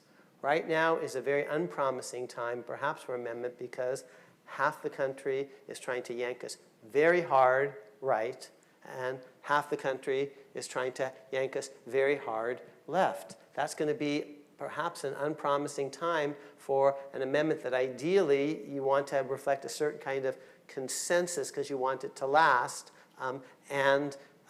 We've had so many close elections. The House is closely divided. The Senate is closely divided. Several presidential elections just on a knife's edge. Within individual districts, litigation because it's so close that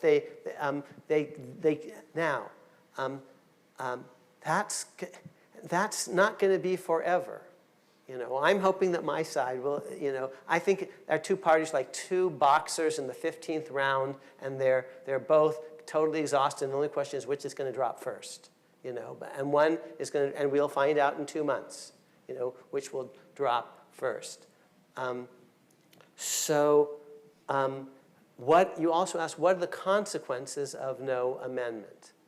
I'll give you some consequences. Because we're so closely divided, the Supreme Court gets to do whatever it wants, because no matter what it wants, it has so much running room, because the parties are so far apart, they're at the 25-yard lines and not the 40-yard lines. The median lawmakers in D.C., the median ones, is a bimodal distribution where, because I'm near the big house here, you've got, most of the Democrats clustering around the 25-yard line on one side, and most of the Republicans around the 25-yard line on the other side, rather than the 40-yard lines, okay? And I know this isn't the best year to talk about Michigan football, perhaps, but I was paying attention last year. I really was, and wow.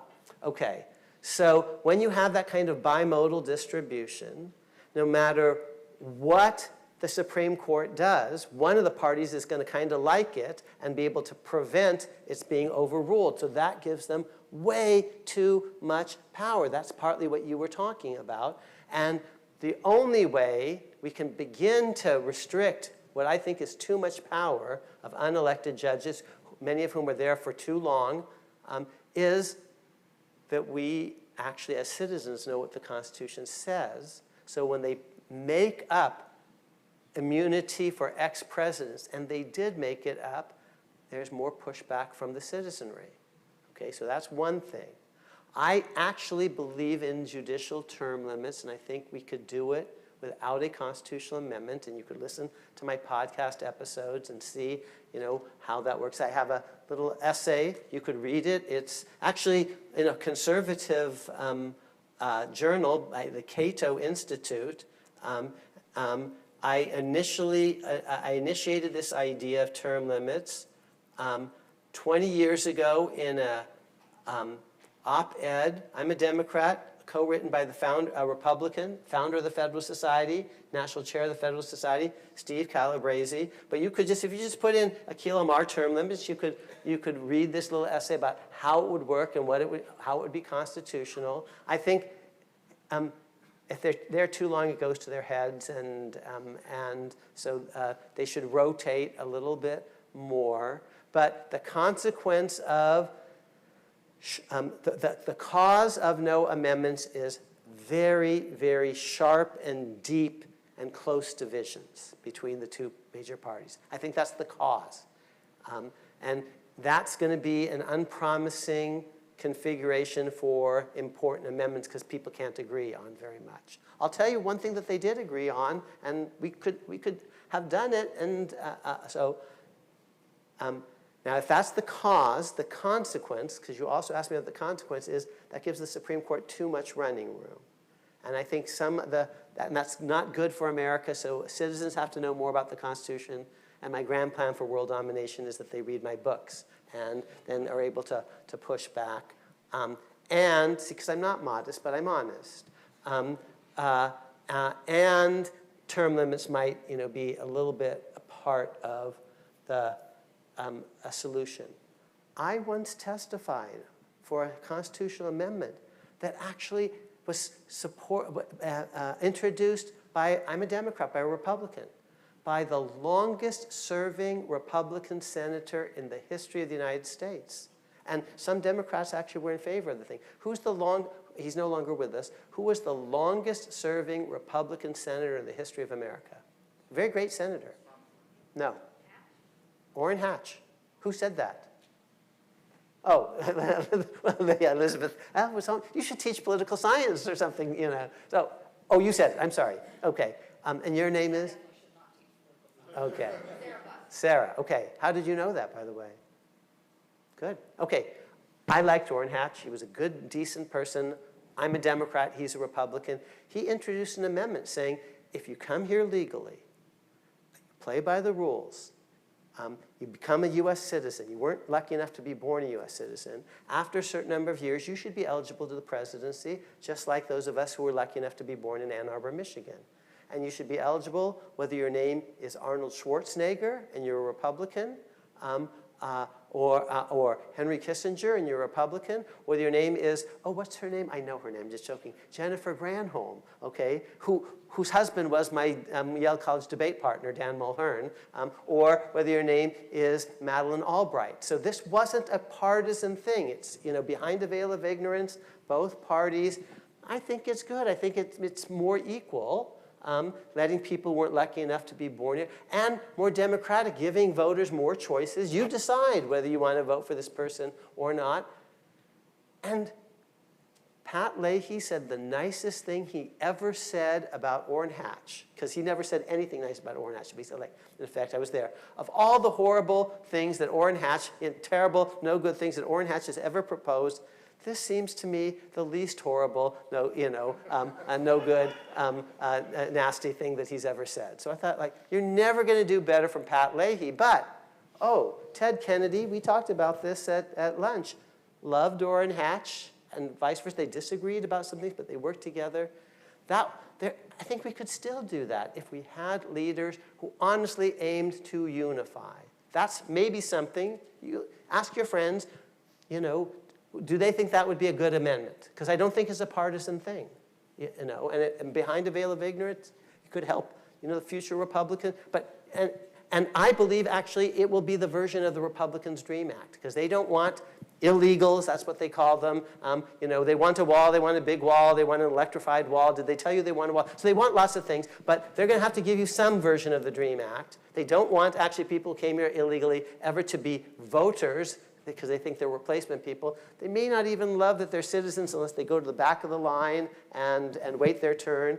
But if you came legally, if you played by the rules, if you really contributed, I think, you know, a Mitch McConnell, a Mitt Romney would say, yeah, actually, you should be eligible to the presidency under those circumstances. Mitt Romney's father, in fact, was born, as some of you know, George Romney, in Mexico. He was born of American parents, so he was actually eligible, although for Trump, no one is eligible other than Trump. You know, so John McCain wasn't, because he was born in the Panama Canal Zone, and Kamala Harris because her, you know, parents weren't citizens, and Ted Cruz because, you know, he was born in Canada or whatever.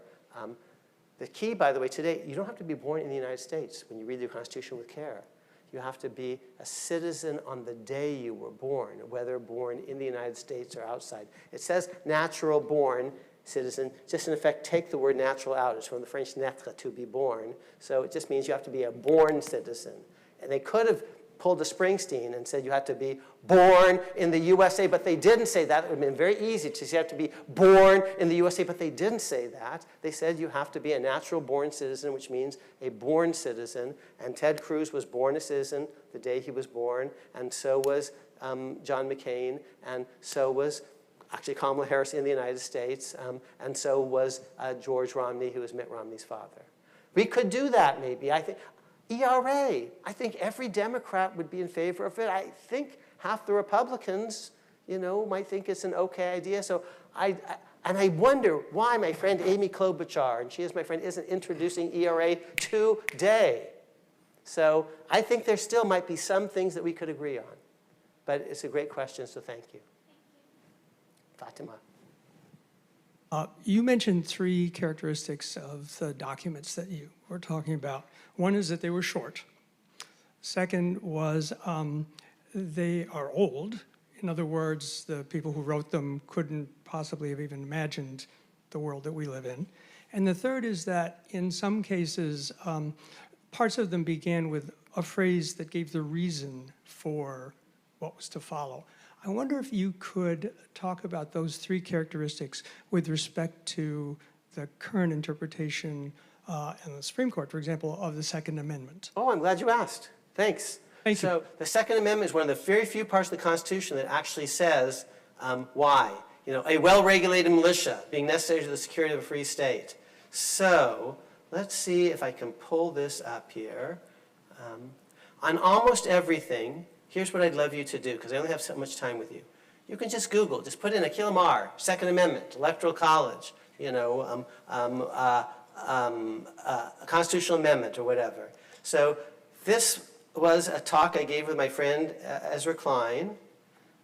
We were scheduled to talk about filibuster reform, but this was the day of the Newtown tragedy. And so when he called me up, he said, oh, what do you think about the Second Amendment? And we started talking about it. And I said the Second Amendment meant one thing at the founding and a different thing after the Civil War. And that's true of many parts of the Constitution. I wrote a book called The Bill of Rights, Creation and Reconstruction. It has two parts, creation, reconstruction. It's like Old Testament, New Testament. And the Old Testament says a whole bunch of things. There are 10 commandments, but then this reformist rabbi from Nazareth comes along and says, oh, there's an 11th like unto the 10, and it's, you know, to love your neighbor as yourself, and he's reinterpreting it. And if you're a Christian, you read the book of Isaiah as if it says a virgin shall give birth, rather than a young woman shall give birth. You read an earlier scripture in light of a later one. Now, you said it's old. Parts of it are old, but parts of it are a little bit younger. They were adopted in our lifetime. It's been amended over time. So many postscripts. It's an intergenerational project. And then the question is, how much do we reinterpret the earlier texts in light of the later texts? Oh, well, just if you're a Christian, ask your pastor about that, because she or he thinks about that all the time. How much? Because in the Old Testament, oh, what's the personality of God? It's Yahweh, and he's a kind of scary persona, which is a little different than Jesus' Abba, Father, who he has a different understanding kind of the personality, if you will, of the Almighty. Okay? Christians read, and if you're LDS, there's yet another scripture that that would be a prism through which you would read earlier texts. Church of Jesus Christ of Latter-day Saints. That's the preferred formulation. Mormon is no longer the preferred designation, actually. Just in case you missed that news flash, that was a few years ago. There's the Second Amendment, and it was a product. The Constitution is a product of our history. That's why you need to know our history. And it's the only thing that we have in common is our history. And our history is largely defined by our wars, especially our constitutional wars. The Revolutionary War, the Civil War, World War I and II. But especially, those are especially important constitutional wars. So here's the Revolutionary War. It's the locals against an imperial center. It's in Hollywood, Star Wars. It's a ragtag assortment of smugglers and tax cheats. Luke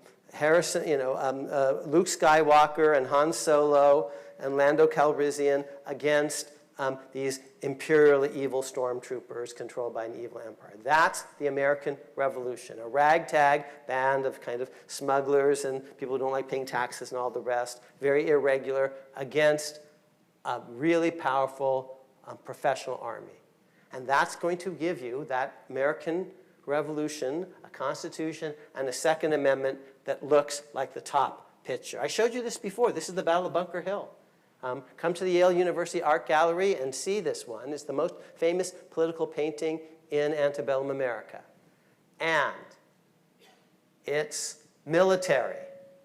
and it's localist. The localists are the good guys. The flag of the Union Jack is dark clouds, death, destruction, plague, horrible things. It's localist and military and collective and political. And there's one black guy just at the corner of the story.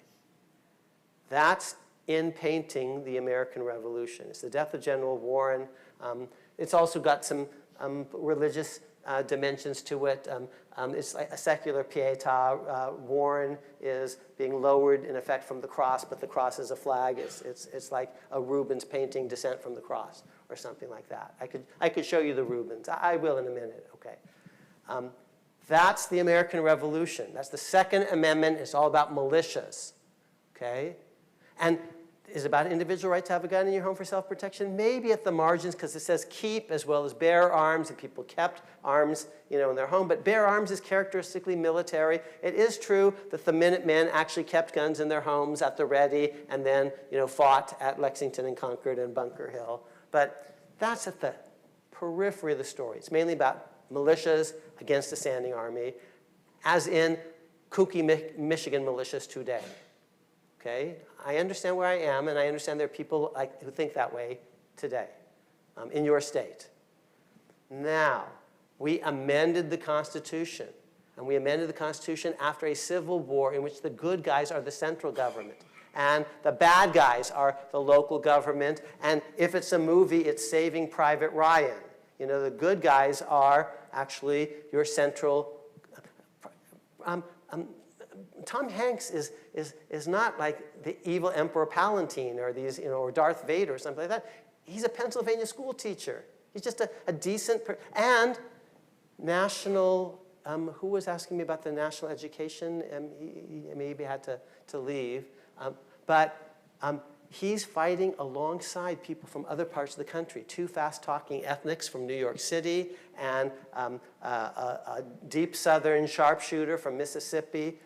Okay, that's the army bringing everyone. The militias aren't that way. You're fighting alongside people from your neighborhood. That's the bottom picture. This is after the Civil War. It's called the Freedmen's Bureau. Let's see if I can make it a little bigger.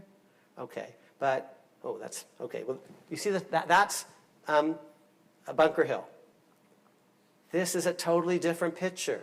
Okay, but first note the similarities. Flag of the central government in the middle in both. This one black person in the corner there with and now one black person here in the corner, but there are a lot more. This guy in the center, he's a central government official with his right arm out. That's the same thing that's true of this guy right here. And this is, Han Solo or something. He's a localist with his left arm out trying to protect his fallen comrade. He's just become a Klansman, the guy with the left arm out. Okay. This is a riff, the bottom one on the top one. Okay, this is not random. The bottom one is quoting the top one, but it's changing it totally. It's not nationalist, localist, it's national. The central government, this is light and air. It's not dark clouds. The uniforms have come off. It's not political. It's not military. It's not collective. It's individualistic. Here's what they're saying. Here's the top one. When guns are outlawed, only the king's men will have guns, so we need to have local militias. After the Civil War, we don't believe that at all. We have a different vision, which is codified in a thing called the 14th Amendment, which applies the Second Amendment against the states, but changes its meaning in interesting ways that I write about in great detail.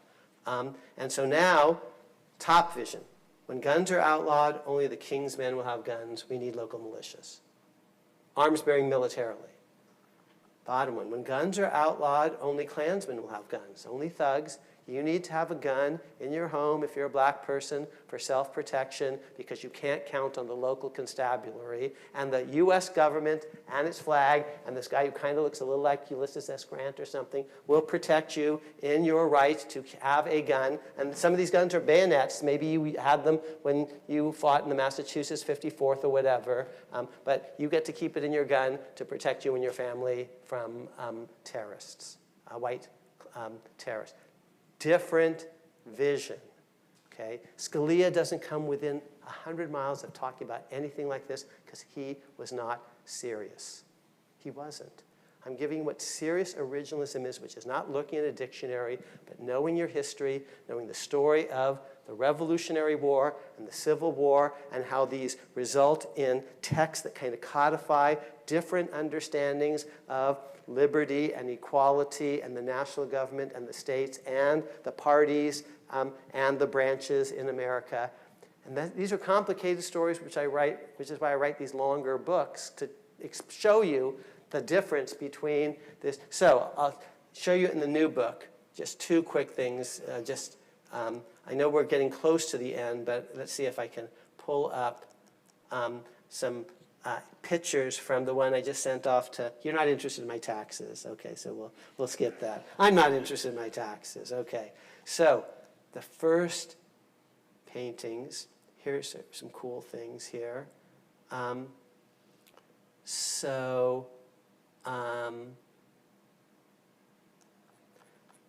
These initial celebrations of American arms bearing are with American martyrs. These are secularizations of certain great religious paintings. So the top left, that's Rubens' Descent from the Cross. They're lowering Christ from the cross after the crucifixion. And the blonde guy with the very distinctive fuchsia colored or whatever, orangey red, blood orange, okay, that's a young Peter.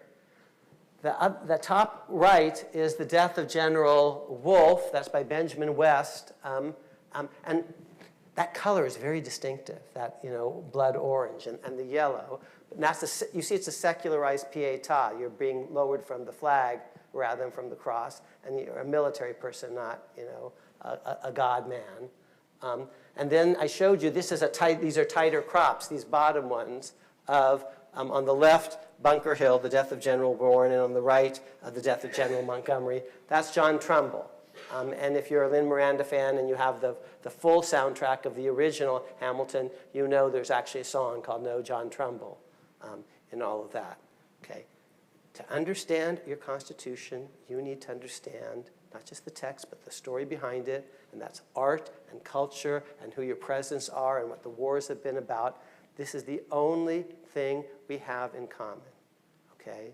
So you guys know more, I know more, before I started doing this, about baseball or football than about we the people, but we need to understand. You need to follow this with the same kind of interest that you follow Michigan football.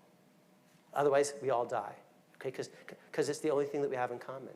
And not every one of us truthfully roots for Michigan football. I do, but the people in Georgia don't, and the people in South Bend don't. Maybe not even in Lansing. In the new book, I'll show you one final, this is what I already showed you, but just a cool version of it. Just so you see these two portraits, again. Okay. So this is what I showed you earlier, but I'm going to make it a little bigger here. So you see all the common elements, that the black person, and then down below. And they're all in the same part of the picture. The flag of the central government, both places. The government official, the professional, in both places. The localist, both places. In art, this is from Harper's Weekly. The guy is saying, we're taking the original vision and we're modifying it in some ways because we've had new experiences. Now there are four moments. The founding and the Reconstruction, and today when guns are a lot more dangerous and they're different kind of guns, how to think about that. And I know that some of the tragedies have happened here in Michigan, more than one of them, more than your fair share, frankly, and then what you want the future to look like. Okay? I believe in gun rights. I don't have a gun in my home, but I think you do have a right to have a gun in yours. I also believe in gun control. And I think there might be ways, if we had a less dysfunctional Congress, of actually trying to come together about some of these things. Okay, I've been featured in National Rifleman, and I actually briefed the Democratic caucus on what would be serious and constitutionally permissible gun control rather than kooky stuff. And I was cited by the gun rights folks in the last 3 Supreme Court cases on the issue. That is the majority opinion, that is the Rahimi case, the Bruin case, and the City of Chicago versus McDonald case. So I'm not modest, but I'm honest. And I don't own a gun. I don't own a gun, not because I hate people who do. I told you before, my mom, she passed away 2 years ago, and I'm thinking about her today because I'm back in Ann Arbor. This is the first time I've been here since her passing. She was a pediatrician. She saw lots of people dying in gun accidents, so she just didn't love guns. She didn't even like swimming pools, truthfully, because she saw, kids who got drowned. So we didn't have a swimming pool in our house. We didn't have guns in our house. And you're entitled to one in yours, because these books aren't about me. They're about us, and we need to know the story behind it. So I'm glad you asked that question, because I can show you a little bit about the American Revolution. Good guys are the localists. Civil War, good guys are the central government, and that's going to change lots of things. I think we have time for one more question at least. Okay, great. Maybe two. If you guys ask your questions, I'll try to answer them, conjointly. I did read one of your papers, which I believe you wrote several decades ago. I'm that old. In which you argued that the Constitution has an inherent right for a majority of the population to alter the Constitution or alter the government. And I've wondered if you still hold this view, and if so, why do you think this hasn't caught on? I think you provided some compelling arguments about why the framers thought that, and why has this view sort of not taken hold in a popular sense? Thanks for that. The articles are Philadelphia Revisited in the Chicago Law Review, 1989, and Consent to the Governed in the Columbia Law Review in 1991. And I was telling Elizabeth as we were walking over after lunch, I'm not as sure I was right in those pieces as I once was. And then I'll take, and one of the reasons it hasn't caught on is, frankly, I didn't really factor in enough how big slavery, how large it loomed. Because of slavery, we don't have the Electoral College because of a balance between, I was surprised people didn't ask very much about the presidency given where we are. The Electoral College is not a balance between big and small states. Big state guy wins every time. We've had 4 small state presidents in all of American history. Joe Biden, Bill Clinton, Franklin Pierce, and Zachary Taylor. That's it. 8 of the first 9 presidential elections are won by a Virginian, and that's the biggest state. 2 terms of Washington, 2 terms of Jefferson, 2 terms of Madison, 2 terms of Monroe. The 9th is won by a guy from Massachusetts, Adams, which is the 2nd or 3rd biggest state, depending on your count, and then John Quincy Adams. We have the Electoral College. It's not because they didn't believe in democracy, they put the thing to a vote. It's not because they thought only smart people could decide this, because smart people, were never deciding it. They were told how to vote from day one. It's not a college. Princeton's a college. Dartmouth's the college. This is not a college. They don't meet in one place. They're not allowed to talk. They have to decide everything in a day. They didn't have it for that reason. They believed in democracy. They didn't think smart people knew better than ordinary people. They put the Constitution to a vote. They let you vote for the House of Representatives, which you couldn't under the Articles of Confederation. It's not a balance between big and small states. That's the House versus the Senate. It was because of slavery. In a direct election system, the South loses every time because its slaves don't vote. But the Electoral College allows it to count its slaves with 3/5. I figured that out a little bit later on, but my national popular vote amendment thing would never have passed muster in the South because they were worried that they'd just be outvoted. And I've changed my mind a little bit, and here's why. Because it's true that there's so many good ideas that seem to be blocked, and that frustrates me.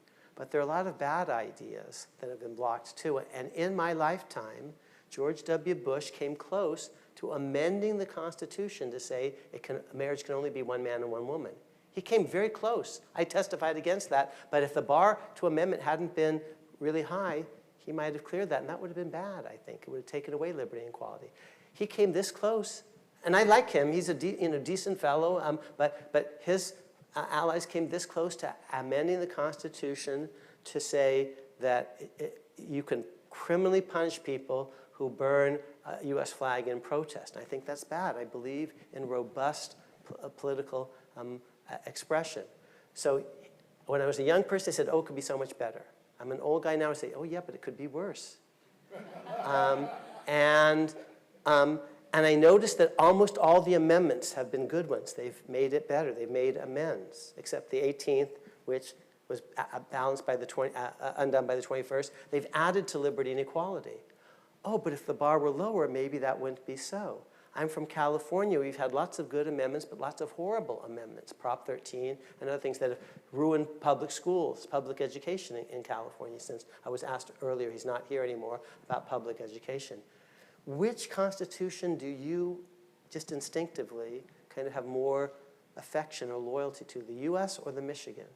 And if it's the US, it's interesting because that's the one that's harder to amend. Most people actually have a little bit more loyalty to the US Constitution, which sets a safety net. State constitutions can't go below it. But if we were able to amend the US Constitution easily, especially in an era of Trump, I'm not a Trump guy in case you missed it, then I really worry that if his coalition came in and he had a 51 to 49 majority lead, then out the First Amendment goes. No more freedom of speech, for anti-Trump people. No more freedom of the press for anti-Trump people. What's this free exercise of religion for people who don't have the right religion? So now I won't be able to sleep very well at night, truthfully, if he's reelected. But I'll sleep a little bit better knowing that the Constitution actually can't be so lightly amended. So I've modified my position on that a little bit. But the other position, I don't think it was a stupid one, and I think I'm glad you actually noticed it. It's a very interesting theoretical issue, very interesting indeed. Your name is? Noah. So thank you for, I'm very impressed that you actually, encountered that, because like you and 3 other people read it, maybe. So thank you. Last question, I guess? Okay. My question is about the Chevron deference ruling that the Supreme Court just put down. Okay, by the way, how many of you know, I'm very impressed that some of you know about Chevron deference, so great, okay. So in the ruling, it seems clear that the Supreme Court is trying to secure more power for itself. It is. See, if this trend is to continue, then how do you foresee something like that playing out over maybe the next 20 years? So let me take a huge step back and just explain the context of the question. And your name is? Keshav. Thank you. So Chevron deference, Chevron is a case that was decided a couple of decades ago that recently got overruled. And Chevron basically said that courts in a range of issues should basically defer, at least to a considerable extent, to expert administrative agencies because they're expert and courts aren't. And now the court has said these are legal questions, and legal questions should be decided by judges, not bureaucrats, and it's up to the judges to say what the law means. And so he rightly says that seems like a bit of a power grab, judges asserting power for themselves. My own view is that it doesn't mean that much, truthfully, and here's why. Because even in the era of Chevron, there were all sorts of limitations. First, there was a thing called Chevron Step 0. It didn't apply to certain kinds of issues decided by agencies. And then there was a thing called Chevron Step 1. The court had to say that the law was actually ambiguous. But if you want to avoid deference, you just say, well, the law is clear.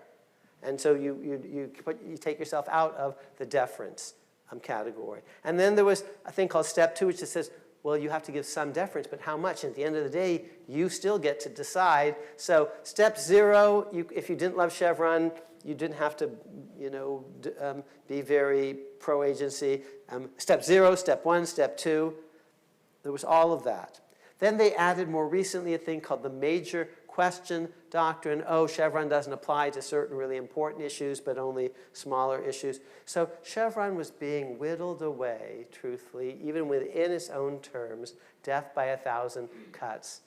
John Roberts was he's very gifted as a doctrinalist. His preferred mode is actually to do things very gradually. Last term, he didn't do that. He went big with creating ridiculous immunity for ex-presidents, utterly disregarding what Section 3 of the 14th Amendment says about insurrectionists on the ballot. So last term, he went off the rails, in my view. But before that, he generally tended to be very gradual. What I tell my students is, like, he's so good, he could rip your underwear out, you wouldn't feel it. He's very deft. But he decided this time around to go big.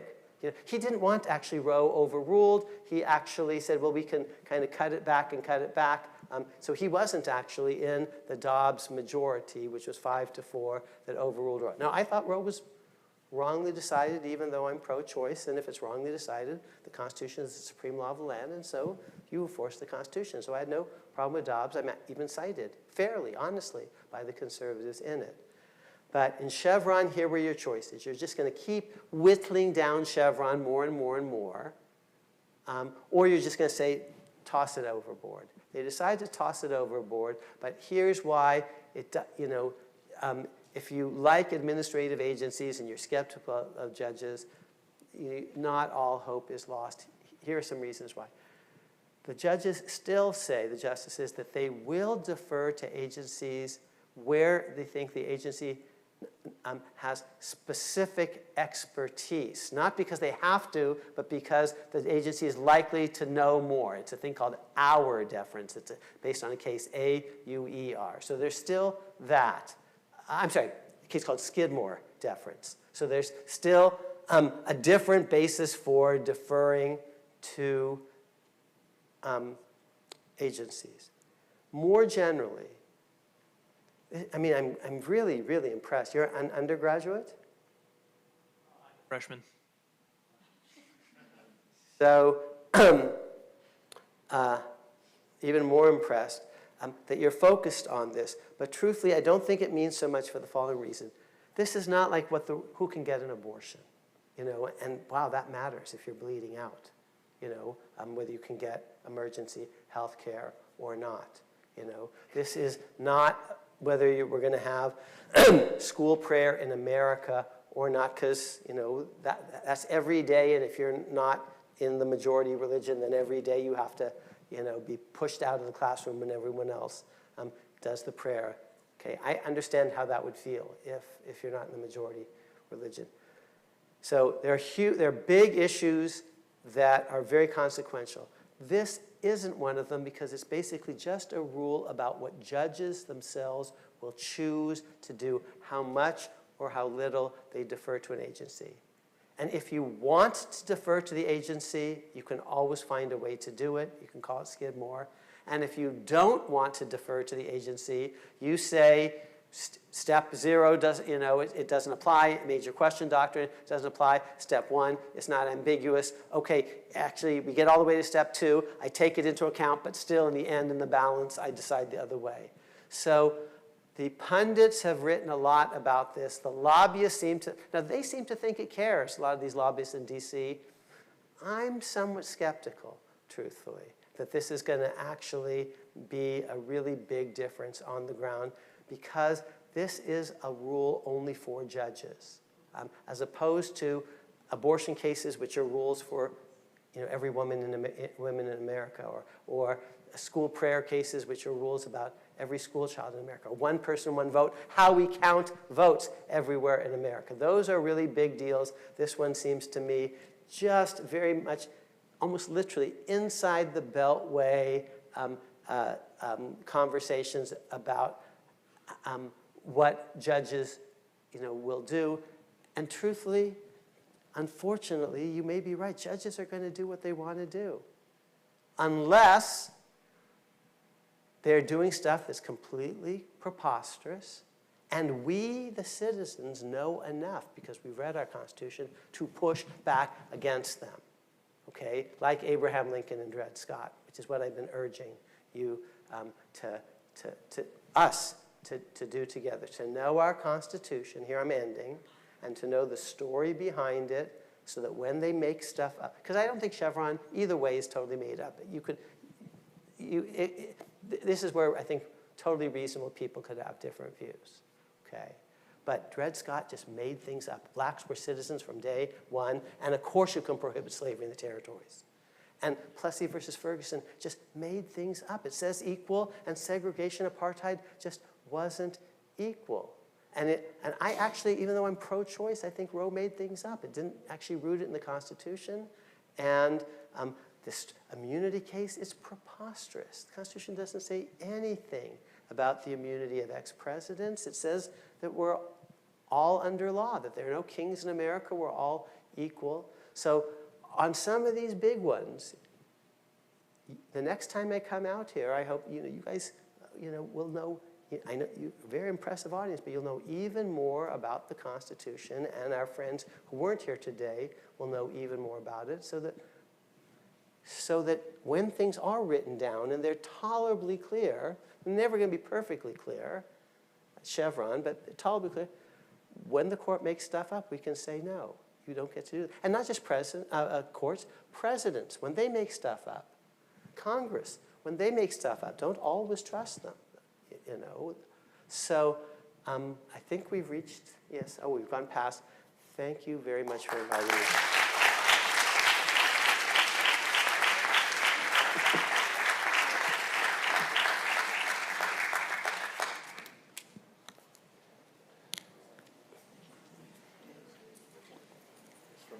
Nice to meet you. Thank you so much. Read 37. Yes, I will.